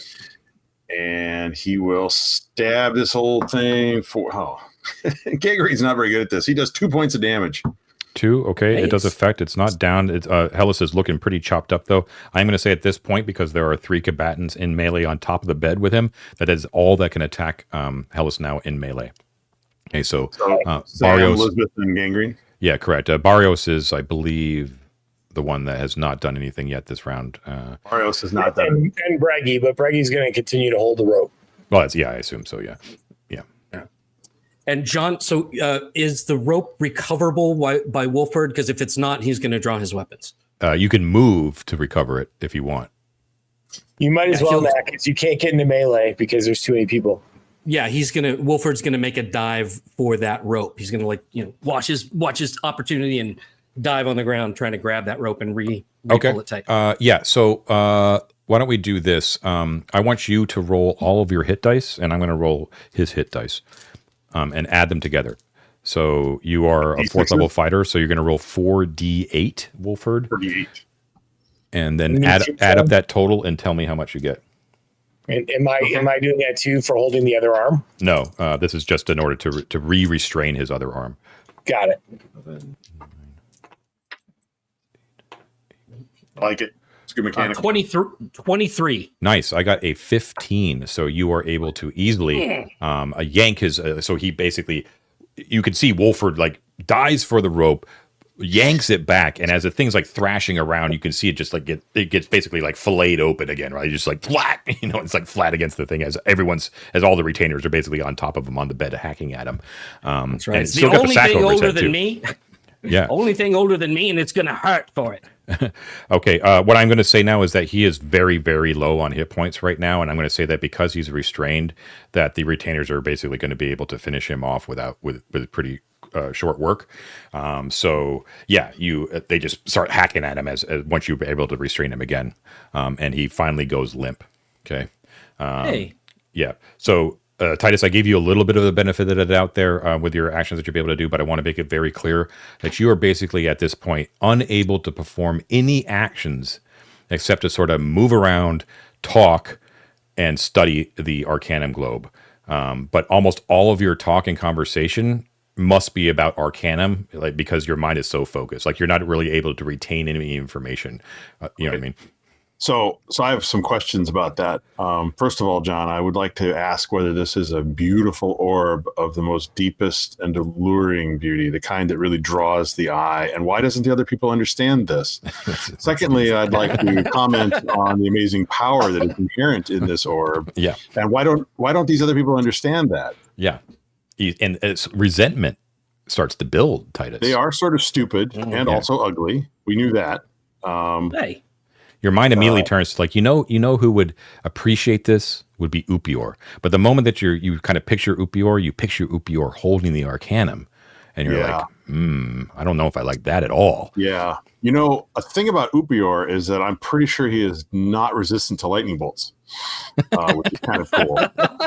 So worst game's the worst. Okay, so a turn pass for the combat taking place. Okay. And you guys are just the rest of you guys, as you're like, okay, job well done, good, we got rid of that guy. That was an excellent plan, by the way. Very OSR. Nicely done, plan. man. Really well done. Here I thought you were just being overly paranoid, and I. Of course, he was going to pop up there. We can't. That was really well done. So the body is just basically it's not like hacked to pieces, but it's been hacked, so it's just lying there with a net across it. Doesn't appear to be leaking any blood or anything like that. John, I'd like to take the jade thing off of his neck. Okay, you want to take the amulet. Okay, cool. Sure. All right. So let me see. We're gonna take I'll pick it up with my non-dominant hand. Okay, so it's made out of prominently made out of jade, but it's shaped like a sunburst, and it has a single yellow bead in the center. Okay. Anything written on the back or anything? Just jade Nothing and written. yellow bead in the center? No, but it's quite beautiful. But it doesn't seem to give you any impression of belonging to any certain cult or anything like that. What page number should I put down, John? 147? 146 for that guy. 46. Yes. I'll let you guys assess the aftermath here. As we take our second break, we will be right back. Okay, we are back. Bladders empty, beers full. I want to make clear to everybody too. Matt mentioned it off air. That Lothar's eyes in the secret library are nowhere to be found. The eyes do not exist in that room. It is a bit of a mystery as where they went. They got sucked through that book, man. Asking Gangrene can only report the horror of the whole thing. Kind of, he's a little bit hazy on exactly what happened. But when he saw Lothar basically go rigid, his eyes bulge out like Total Recall exposed to Mars atmosphere for a second. and then and then leave basically get ripped out bodily and then wink out of existence. Was there an audible popping sound? I hope It's pretty bad. Okay, so in the aftermath, the body is still there on the bed. It is still has the mesh is over top of it, but not in a nice way anymore. So he's sort of completely encased in it, like a mess. You know what I mean? And all the bed sheets are in disarray as well. What do you do? Okay, well, let's reclaim the net. We got the necklace already. Wolford's gonna call Breggy over. The Haffy over there is just gone nuts. Let's bag him and drag him. What do you say? Yep, let's do it. And we search the rest of the body. Right? Okay. There's nothing else on the body? There does not appear to be, no. Excuse me. And nothing else of value in the room? Nope. You cleared that up already. Okay. Right. I do think we need to give this book to somebody, the blue book, to somebody that we don't like. Little bow on it. Leave it to Garrelads. Really, really sorry about all that misunderstandings. Put a little bookmark in on page 7. You laugh, but what we could actually do is leave the secret door from this area open so that the next time Gerlad comes in here or he sends somebody in here, they'll be like, we found a secret door, and then leave that book on the table as if it's been undisturbed. You have to leave the door open in such a way that he didn't suspect a trap, right? Like he's walked past here before. Suddenly there's a secret door open. He's going to think someone's been in here. Yeah. The trick would be, how do you get him to open the door without him thinking someone's already been in there? The whole thing's moot, though, because first of all, it's a one-way door, so it cannot be accessed from the side that Gerlad, you think, is on. Yeah. And the actual door is still fully warded. Yeah. So you could leave it in Gerlad's room with a note that said, "Dear Gerlad, sorry for the misunderstanding. The priests have sent." And I mean, I think we take it with us. Yeah. We know what not to look at. Let's take it with us. Then the world is our oyster. We can do with it whatever, whenever. Yeah. All right. You remove the page, you mount it on the outside of a shield, and you uncover it right in front of Gerlad. And he looks at it. Ooh, a little Perseus action. Yeah, exactly. Yeah. Hey, what's this? Okay. So, what are you doing anything with the book? We're taking it with us, John. We're not going to leave it. Yeah, I better take it. How do you take it? Oh no. Oh yeah, I wonder if it doesn't want to leave this space. I mean, we could put it in Leryl's sack to get it out of here. Actually, let me make a case for not taking it. You want to leave it here? It showed 6 pages of places we do not recognize, and are therefore totally unprofitable to us at this point. Should we discover one of those places or learn what it is or something about it, we can come back here. It's not difficult to come back. And if Gerlad does sneak in here somehow, he might get his eyeballs. Yeah. He finally cracks the code. He gets in. He loses his eyeballs. Great. Let's leave it. It's no use until we know what those things are that we're looking at. Okay. I can see that. I'm down with that. I'm down with this plan. Okay. So what do you guys do then? That's up to these two. I'm going to continue to caress and smell and look closely and listen and tap and possibly even, lick the ball of arcanum until I have defined each and every one of its personal and intimate secrets. Okay, so Titus, I will say that holding the arcanum and studying it immediately sort of allows you to kind of assess what arcanum allows you to do. And I will allow you to do any of these things as long as it's in the service of sort of experimenting with arcanum, right? You know what I mean? Yeah. So first of all, it can you can recharge a magic item. It's a random amount, 2 to 8 charges, so 2d4 charges. You can enhance either the effect, range, or duration of a single spell by 50%. The spell to be enhanced must be cast within 5 minutes of the use of the arcanum.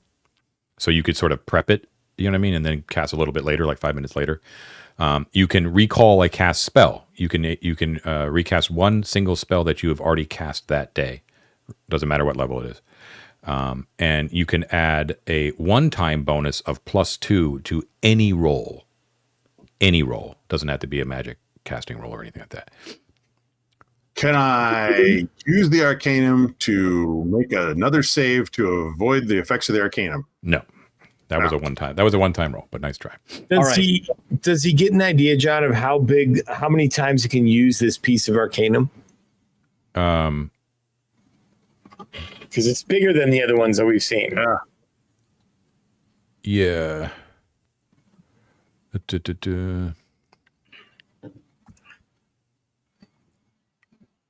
Let's see. Must hold the lump. Actually, I have an idea about that. If you use up all the arcanum, Ted, then you're not going to be a curse anymore. That was exactly what I was thinking.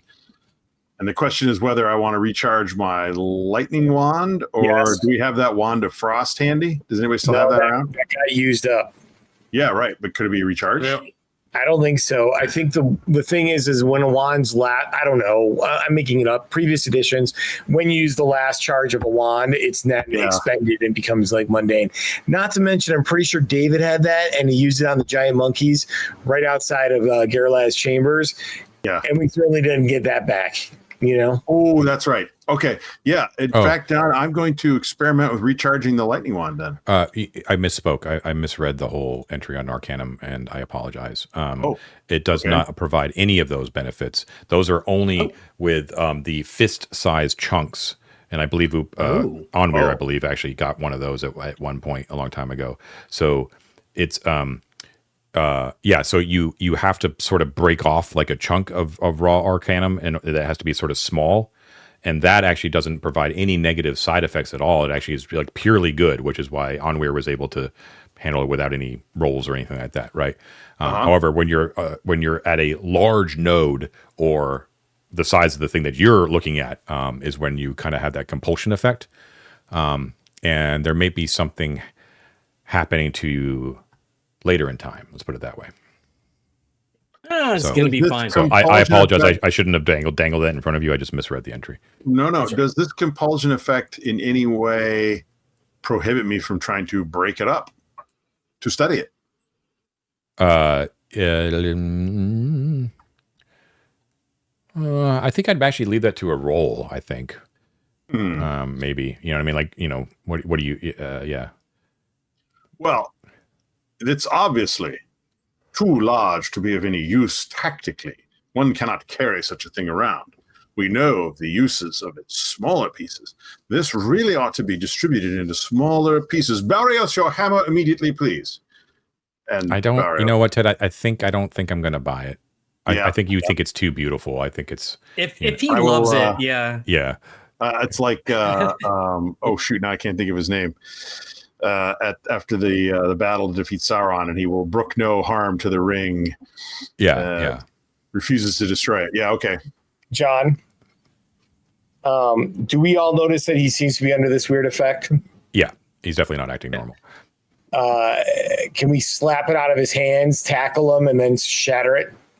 Yeah, we just like whisper among all the retainers, like, you know, like, come on, you know, and then 1, 2, 3, we all just like jump him. That's fine. I won't have any. I'm not going to do PvP. If you want to knock him unconscious and Ted is cool with it, then I'm fine with that. Yeah. I don't think we got to even go that far. We could just restrain him and then shatter the orb. Yeah, we're going to take that bag so he can't see it anymore. We're going to put that bag over his head. It smells like Hellas. I would enjoy an opportunity to call these guys some foul names as they do this, though. The pigs. Okay, so you all jump Titus, and Titus, yells in consternation and anger, and you slip the sack over his head. The arcanum ball drops on the ground, and it doesn't chip at all. On the ground. In fact, it chips the ground. Okay. Now you have a struggling Titus. What if we take Set's Bane and try and like shatter it? It's our most magical weapon.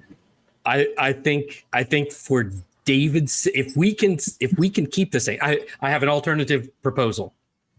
Laryl's sack is another dimensional space. Let's put it in Laryl's sack. It's gone. You don't know if that'll end the effect on Ted. Well, let's try. It's easy to figure out. While he's like restrained, Wolford will take the big crystal and put it in Laryl's sack.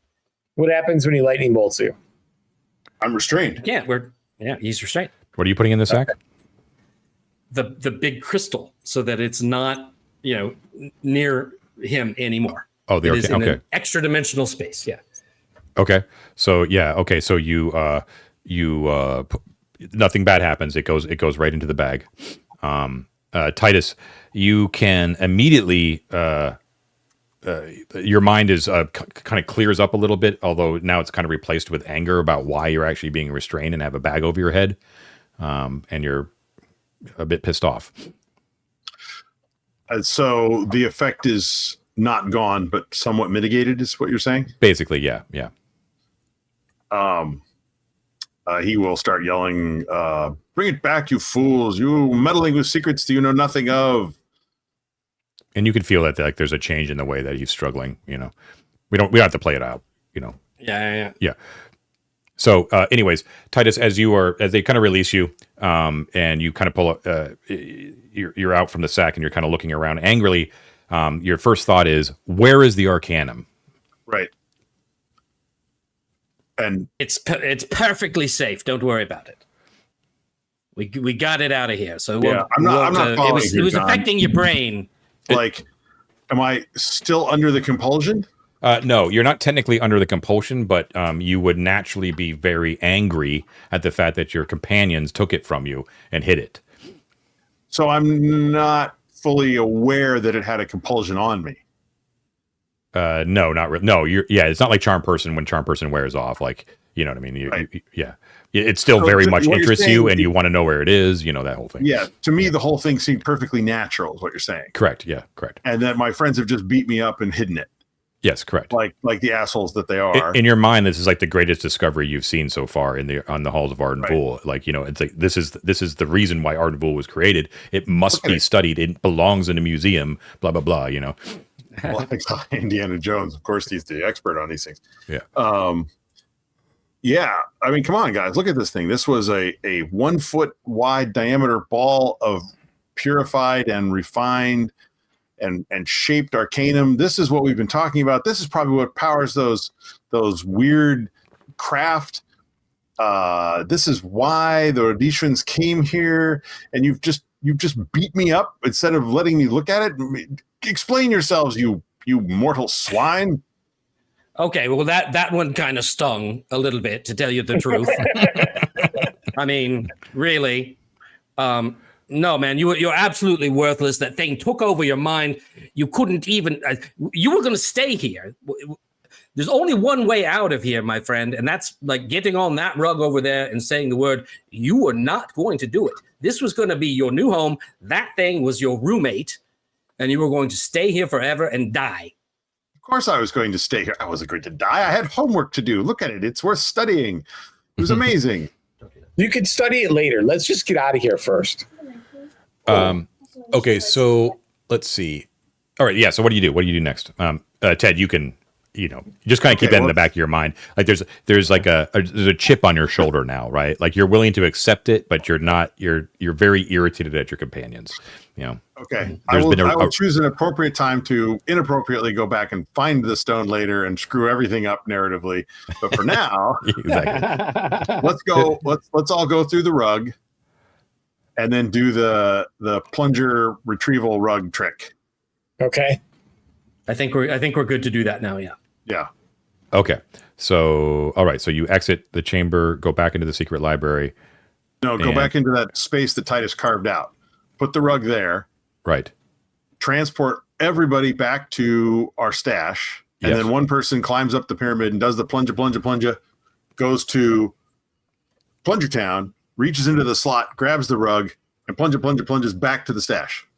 All right. One addition before we do that. Okay. Elizabeth. So this is like the last thing because it lasts a few rounds. She's going to cast a spell that she has prepared. I will tell you what it is when I scroll up and down. She should also recover that net. Yeah. I mean, Sam took the net back. Sam did. Okay. But yeah, she is going to cast Locate Animal. And she's going to try to locate the nearest baboon. Regular or big? Figure out. I don't think she can do the big ones because they're magical, but the regular baboons are not sentient and are just kind of regular monkeys. So she could get a sense of where they are. 120 feet. Yeah. Okay. So, and it's non-magical. Chosen type. Nearest is found. Okay. And where are you casting it from? She is in right by the new tunnel that we made with the stone shape. On the secret library side, right? Yeah. We're still. Yeah. On the secret library side. In that 5-foot hallway. Yeah. Okay. So that it would get the whole pyramid up into kind of room 2 a little bit. Yeah. Yeah. Mark, While okay. he's doing that, John, can I just be listening at the slot that leads into the pyramid room? Yes, you can. Yeah. Okay. Okay. So you definitely you're looking for specifically baboon, right? That's what you're looking for. Okay. The closest baboon is directly east from where you're standing. You're saying that you're right beyond. You're in the small tunnel, right at the one-way door. That's where you're at. Basically, at the one-way door. Yeah. Okay. Yeah. Okay. So I could just ping it for you on the map. Let me switch over to Miro so people can see it. The closest baboon is right here. Guarding Garalad's quarters makes sense. Okay. Over by Garalad's? Okay. So not in the pyramid. Okay. Does it only Right, locate the that's- closest, Matt, or can you The clo- locate more than? The closest. That's Only it. the closest, yeah. But that's Okay. but that's good. Yeah. That's good. It's All right, still so you good. can confirm that, then you're going to execute this grand plan, Yes. which is very solid. So you transport back to the stash, exit the secret door, climb up the pyramid, plunge back to Plunger Town, right? And then one person is going to go down the pyramid. Well, everyone goes down the pyramid, right? And one person pulls the rug out, right? Yep. Into the room, and then everyone's I going don't know. to. I don't know if everybody has if to we get go. caught short with one person in there with the rug, they're hosed. We can Guys, all go. We have the rings. Let's just make somebody invisible. We'll send the invisible person there to I go don't yank the think rug. John's actually telling us that we're screwed. I think he's just asking if we're just going to do that. So I'm just getting clarity. That's all. Yeah. yeah. So, anyways, I think someone do it. pulls the rug. Who's pulling the rug out from the slot? I'll do Titus it. is still complaining about the gangrene. He's I'll do it, boss. It's no problem. I got little arms. He gets in there and grabs it. So you reach in and you grab, and Gangrene grabs the blanket as a rug. As he pulls the rug through the slot, he does so, and you've got the rug and all that kind of stuff. But he jerks back as he's like, I saw a hand, a desiccated hand, reach through the slot and try to grab the rug from me. Nefret. Was he there for Nefret? He wasn't. He didn't have seen her. Where did the dude come back? No, it's Nefret, man. We chopped him up. It's Nefret, guarantee it. Well, he was hacked, but as I said, he was a single form on the bed. Well, I guess it could have been Hellas, but still, not good. Let's get out of here. Yeah. Yeah. So he got the rug. Come back. Yeah.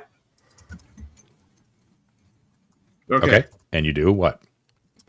Back to the stash. Up the Okay. pyramid, plunge, back to stash. Well, back to debouchement. Right. Okay. All right. So you go. So your teleportation shenanigans have all worked. You've got both of your rugs with you again, and you have retrieved all useful treasure out of that room, and survived, but not without cost. Yeah, you think? I mean, it was just a couple things, All right, guys, we need to get our asses down to Gosterwick and then rug Lothar down there so that he can maybe try and get some eyeballs back. Yes. So, All right. So who is all going to Gosterwick? I mean, right now it's Breggy. Okay, Breggy and Wolford. Mhm. We'll presume Upior. I think you could conceivably leave Titus with the Arcanum here in Mort's office and just let him sit in there and study Arcanum peacefully. It wouldn't really bother anybody. I don't know what the big deal is. And then Mort can Sounds go like with, a terrible idea. You don't need Titus to go with you. You take Mort, and I will study the Arcanum here. Where did you put it, by the way? Don't worry about it. We've got a lot of figuring out to do. Let's see. So we did have this the big plan to go through the fungal caves to know where the exit is. Like they claim to exit. They said we have access to it. We're in good standing right now, even though that they want the circlet for Mother. but as long as we don't have it visible, we think that might be okay. I do think, and I'm a strong proponent for like exploring and finding that exit so that we know where it is. I do think that at the end of the day, when we look through that hole and look outside, we're going to see wyverns and the dragon flying around. So we're probably going to want to try the fire portal to get there. Right. What I was thinking is that we would use the rest of this evening to like find that exit, be familiar with it in case we need to know, but kind of stick around, rest for the night, and then in the morning try the fire portal again, because what I've been realizing is that we do not know if it resets. Right? I don't think it does, because I think, and I have to go back and listen to some episodes to be sure, but I feel like when I first went to it with David and Upior, he used it to teleport, I don't remember where, somewhere mundane, just so he could run back and say, okay, the teleport thing was not a one-shot deal. It still works. Yeah. Then he tried it again and it didn't work. Yeah. So then Mort did it and that worked. Now I feel like there was another point where we showed back up on a different day and Mort tried it again and it didn't work. Like I think it was per character. I think it was still the same day though that you tried it, because it was the day that you went to Nephrit's tomb that you tried twice. I think there's one real easy way to figure this out, guys. We just go back there. Yeah. Well, if we rest right now, and then Wolford tries it, then we'll know, because Wolford has used it once, right? Well, I'm in favor of resting right now, partly because gangrene will level up. Let's just rest. End the debate, and then tomorrow we can go to the fire portal. Okay, so you rest in the débouchement for the night. Everything passes just fine. Okay, so who levels up? Gangrene. Was there another retainer that leveled up? No. Okay. I don't think so. Let me check my XP sheet here. While you guys are doing that, what I would like to have Lothar doing that night is have him basically sit there with his bloody sockets like exposed and tell people that we found a powerful artifact, but it took my eyes and disappeared. Okay. And I'll basically sing this sad song to everybody that is willing to listen to the tale. Yeah. And every time I tell it, I'll make it get a little bit more extreme. Like I found this magical necklace, and I was using its magical powers to observe the world around me. And suddenly, with a horrific demonic scream, it stole my eyes and disappeared in a cloud of sulfuric smoke, and no one knows where it is. Okay, cool. Mike, horrified and in a trance by your story. What if, this is just a what if, I'm yes-anding you, my dude. What if you tell that same story about the circlet? Because then... That's what I'm talking about, Matt. You said the amulet. You didn't say the circlet. You said an amulet. We found a magical, powerful artifact that I wore on my head. Amulet, though, Mike. Well, I misspoke, but John understood. Okay. The whole point is I'm trying to make everyone think that we no longer have the iron circlet of gonorrhea, and that it stole my eyes, and it's cursed. Okay, yeah. I like it. Yeah. Okay. I like it. That's a good one. I like it. I don't have any other level ups other than gangrene, John. Okay. Yeah, so your stories, Lothar, are very effective, and your legend grows as someone who is like you've just been horribly wounded by something awful, and they think it's pretty freaking cool. In the same manner that Evericio's lost his hand, you do notice too that they are kind of aware of the reputation that Odin has, like the myths and stuff like that. Even though they don't worship him, of course, but they do see it as a sign that you are sort of a backhanded compliment, that you might be blessed by your god, perhaps.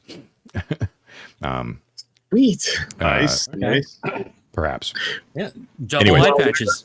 While we're doing our other stuff, can I get some of the? Are we leaving any retainers behind? Or are they all coming with us?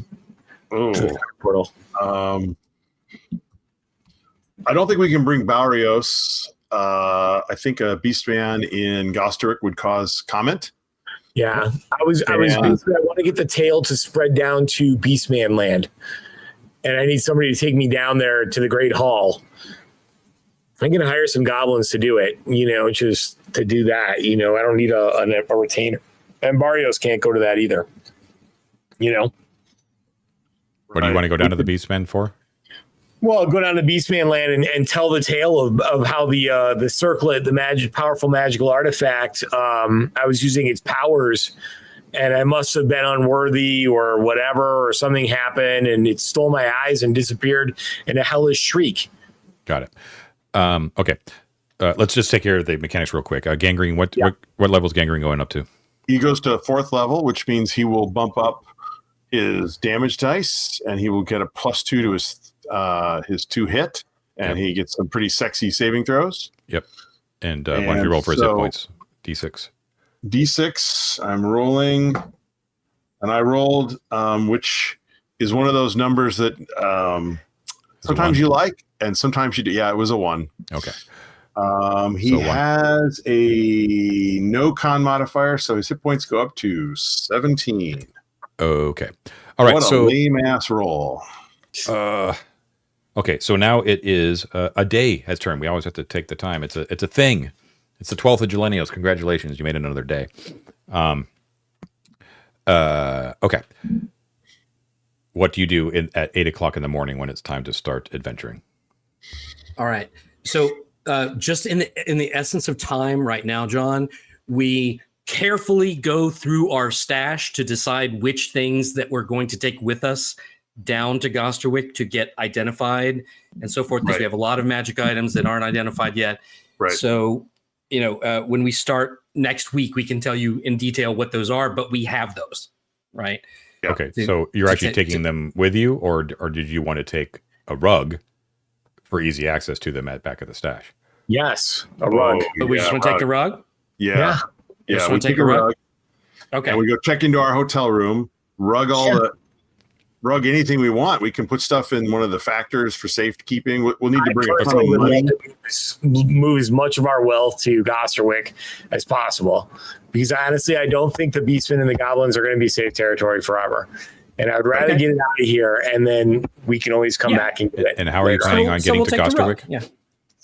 So so we're going to take use the teleportation tiles, teleportation circle to go to the circle that is in. Route. Yeah, the back way around that we've been doing. I'm just saying, you're ditching the whole fungal caverns plan. I think we should. For now, yeah. Matt's idea of knowing our way out, and I would love to delve that. But I think if the mission is Gosterwick, we should just do Gosterwick. Let's just take the fire portal to Gosterwick. And plus, we'll find out if the fire portal works, this way or not. Right. And let's give Lothar a little time to spread the tale of the circlet disappearing and kind of erase my mistake from earlier about letting people know we had it. You know, you did that. You did that before we went to bed. So there was. I know that, but for the next couple of days or whatever, we're off doing the Gosterwick thing. Lothar can be sitting there being like alms for the blind cleric or whatever, and telling my story. I thought you were coming with. Want to come so that so we can fix your eyes. Oh, I figured that we would just come back and get him after we've gotten like a secure route to Gosterwick. You don't want to drag the blind cleric through That's true. multiple levels. Like you can rug him. Gosterwick, check into the hotel, and then just carpet me back. Okay. So who's going to walk you around? Breggy? No, Breggy's going to come with us to Gosterwick. Barrios can walk me around, but he can't go down to Beastman Town. So you'll need someone else as well. No, or we hire some goblins to take care of me. Yeah, all right. And we have we have PCs that are in downtime, so we're okay. So correct me if I'm wrong. Then it's going to be Breggy, Wolford, and Mort going. Is that right? Yes. Okay. Yeah. And Gangrene and Sam Elizabeth. and Elizabeth. Gangrene, And then Sam, ultimately and Upior. Elizabeth. Okay, Gangrene, Yeah. Sam, and Elizabeth. And Upior will come along, obviously. Right. Okay, and you're not taking any of the stash with you, right? Not yet. No, We'll but come maybe, back and get maybe it. we take some coins, like some, so when we get to Gosterwick, we're not broke, you know, Yeah. Okay. or 200 gems. gold. Okay, and then you're going to take the back way to the fire portal, correct? Yeah. correct. The teleport route. Okay. And, So and Titus can stay back and help Lothar, get around and go Easy visit peasy. the Beastmen. And Mac, I would suggest when you visit the Beastmen that you preface it with a humble apology to all Beastmen. They were absolutely right. It did not belong in my hands. It was you were play up to their vanity and their pride that they were correct and you were wrong. I was unworthy. Unworthy. Yep. I was unworthy, and now it has disappeared into the halls once again. just Where is it actually? to be clear, that I understand that's your plan, but that has not occurred. Do not assume it was successful. Okay. That's off screen. With the main characters, though, you make your way to the teleport circle, pass by the floating weird thing, pop into existence, do the usual thing. We can kind of skip through this, but I'm going to say that it's going to take a total of 5 turns for that to be effective, and you go through. Looking at the mosaics real quick on your way through and the Hall of Seeing, you do see on the one that's outside the corridor, you do see some baboons, not any 4-armed ones, moving along that corridor, but not in any sort of uproar or anything like that. They just seem to be patrolling, just so you're aware. Nothing in the Hall of Shrines, and you move up the staircase and into the fire portal once again. Okay. All right. So to make sure our test works, Wolfherd will try the saying thought. He did it yesterday, right? Yeah, he did it the day before. Yeah. And so he will stride up and confidently say, Thoth rules. Give me 1 second. I think you should take the cleanse. Oh yeah, that's why. There's nothing wrong with me. I think it's probably a really good high colonic of fire, right? And you're going to feel really good. Wolford I'm as did. regular as a clock. Wolford did use it, correct? Yeah. I did use it, yes, just yesterday on the 11th. Okay, yeah. So you say Thoth rules, fire dissipates, you step into the fire. Thoth values your love. Do you wish to be cleansed or to be transported? I'm sorry. Start over again. You say Thoth rules. You step into the pit. Thoth values your love. Do you wish to be cleansed? One There shot. you go. One shot. You only got one shot. Yeah, one time. So You might as well be we got to make cleansed, this bro. worth it. Thank you. I'll keep that under consideration. And he'll Say step yes. out. Ask for a cleanse. Find out what happens. There's nothing wrong with me. I'm not going to be cleansed. Come on, someone's got to do it sooner or later. Come on. Get I'm cleansed. going to do it when something's wrong with me. If it's one time, I don't want to waste it. When I come here with some horrible curse and want it cleansed, I'm going to look at you guys. No way. Okay. John, Breggy has never been transported, so I will try it. Okay. Thoth values your love. Do you wish to be cleansed or to be transported? Transported, please. Where And I will to think exactly? Very hard. I will think very hard to an area that I saw just outside the gates of Gosterwick. Okay. Maybe. Yeah. Okay. Okay.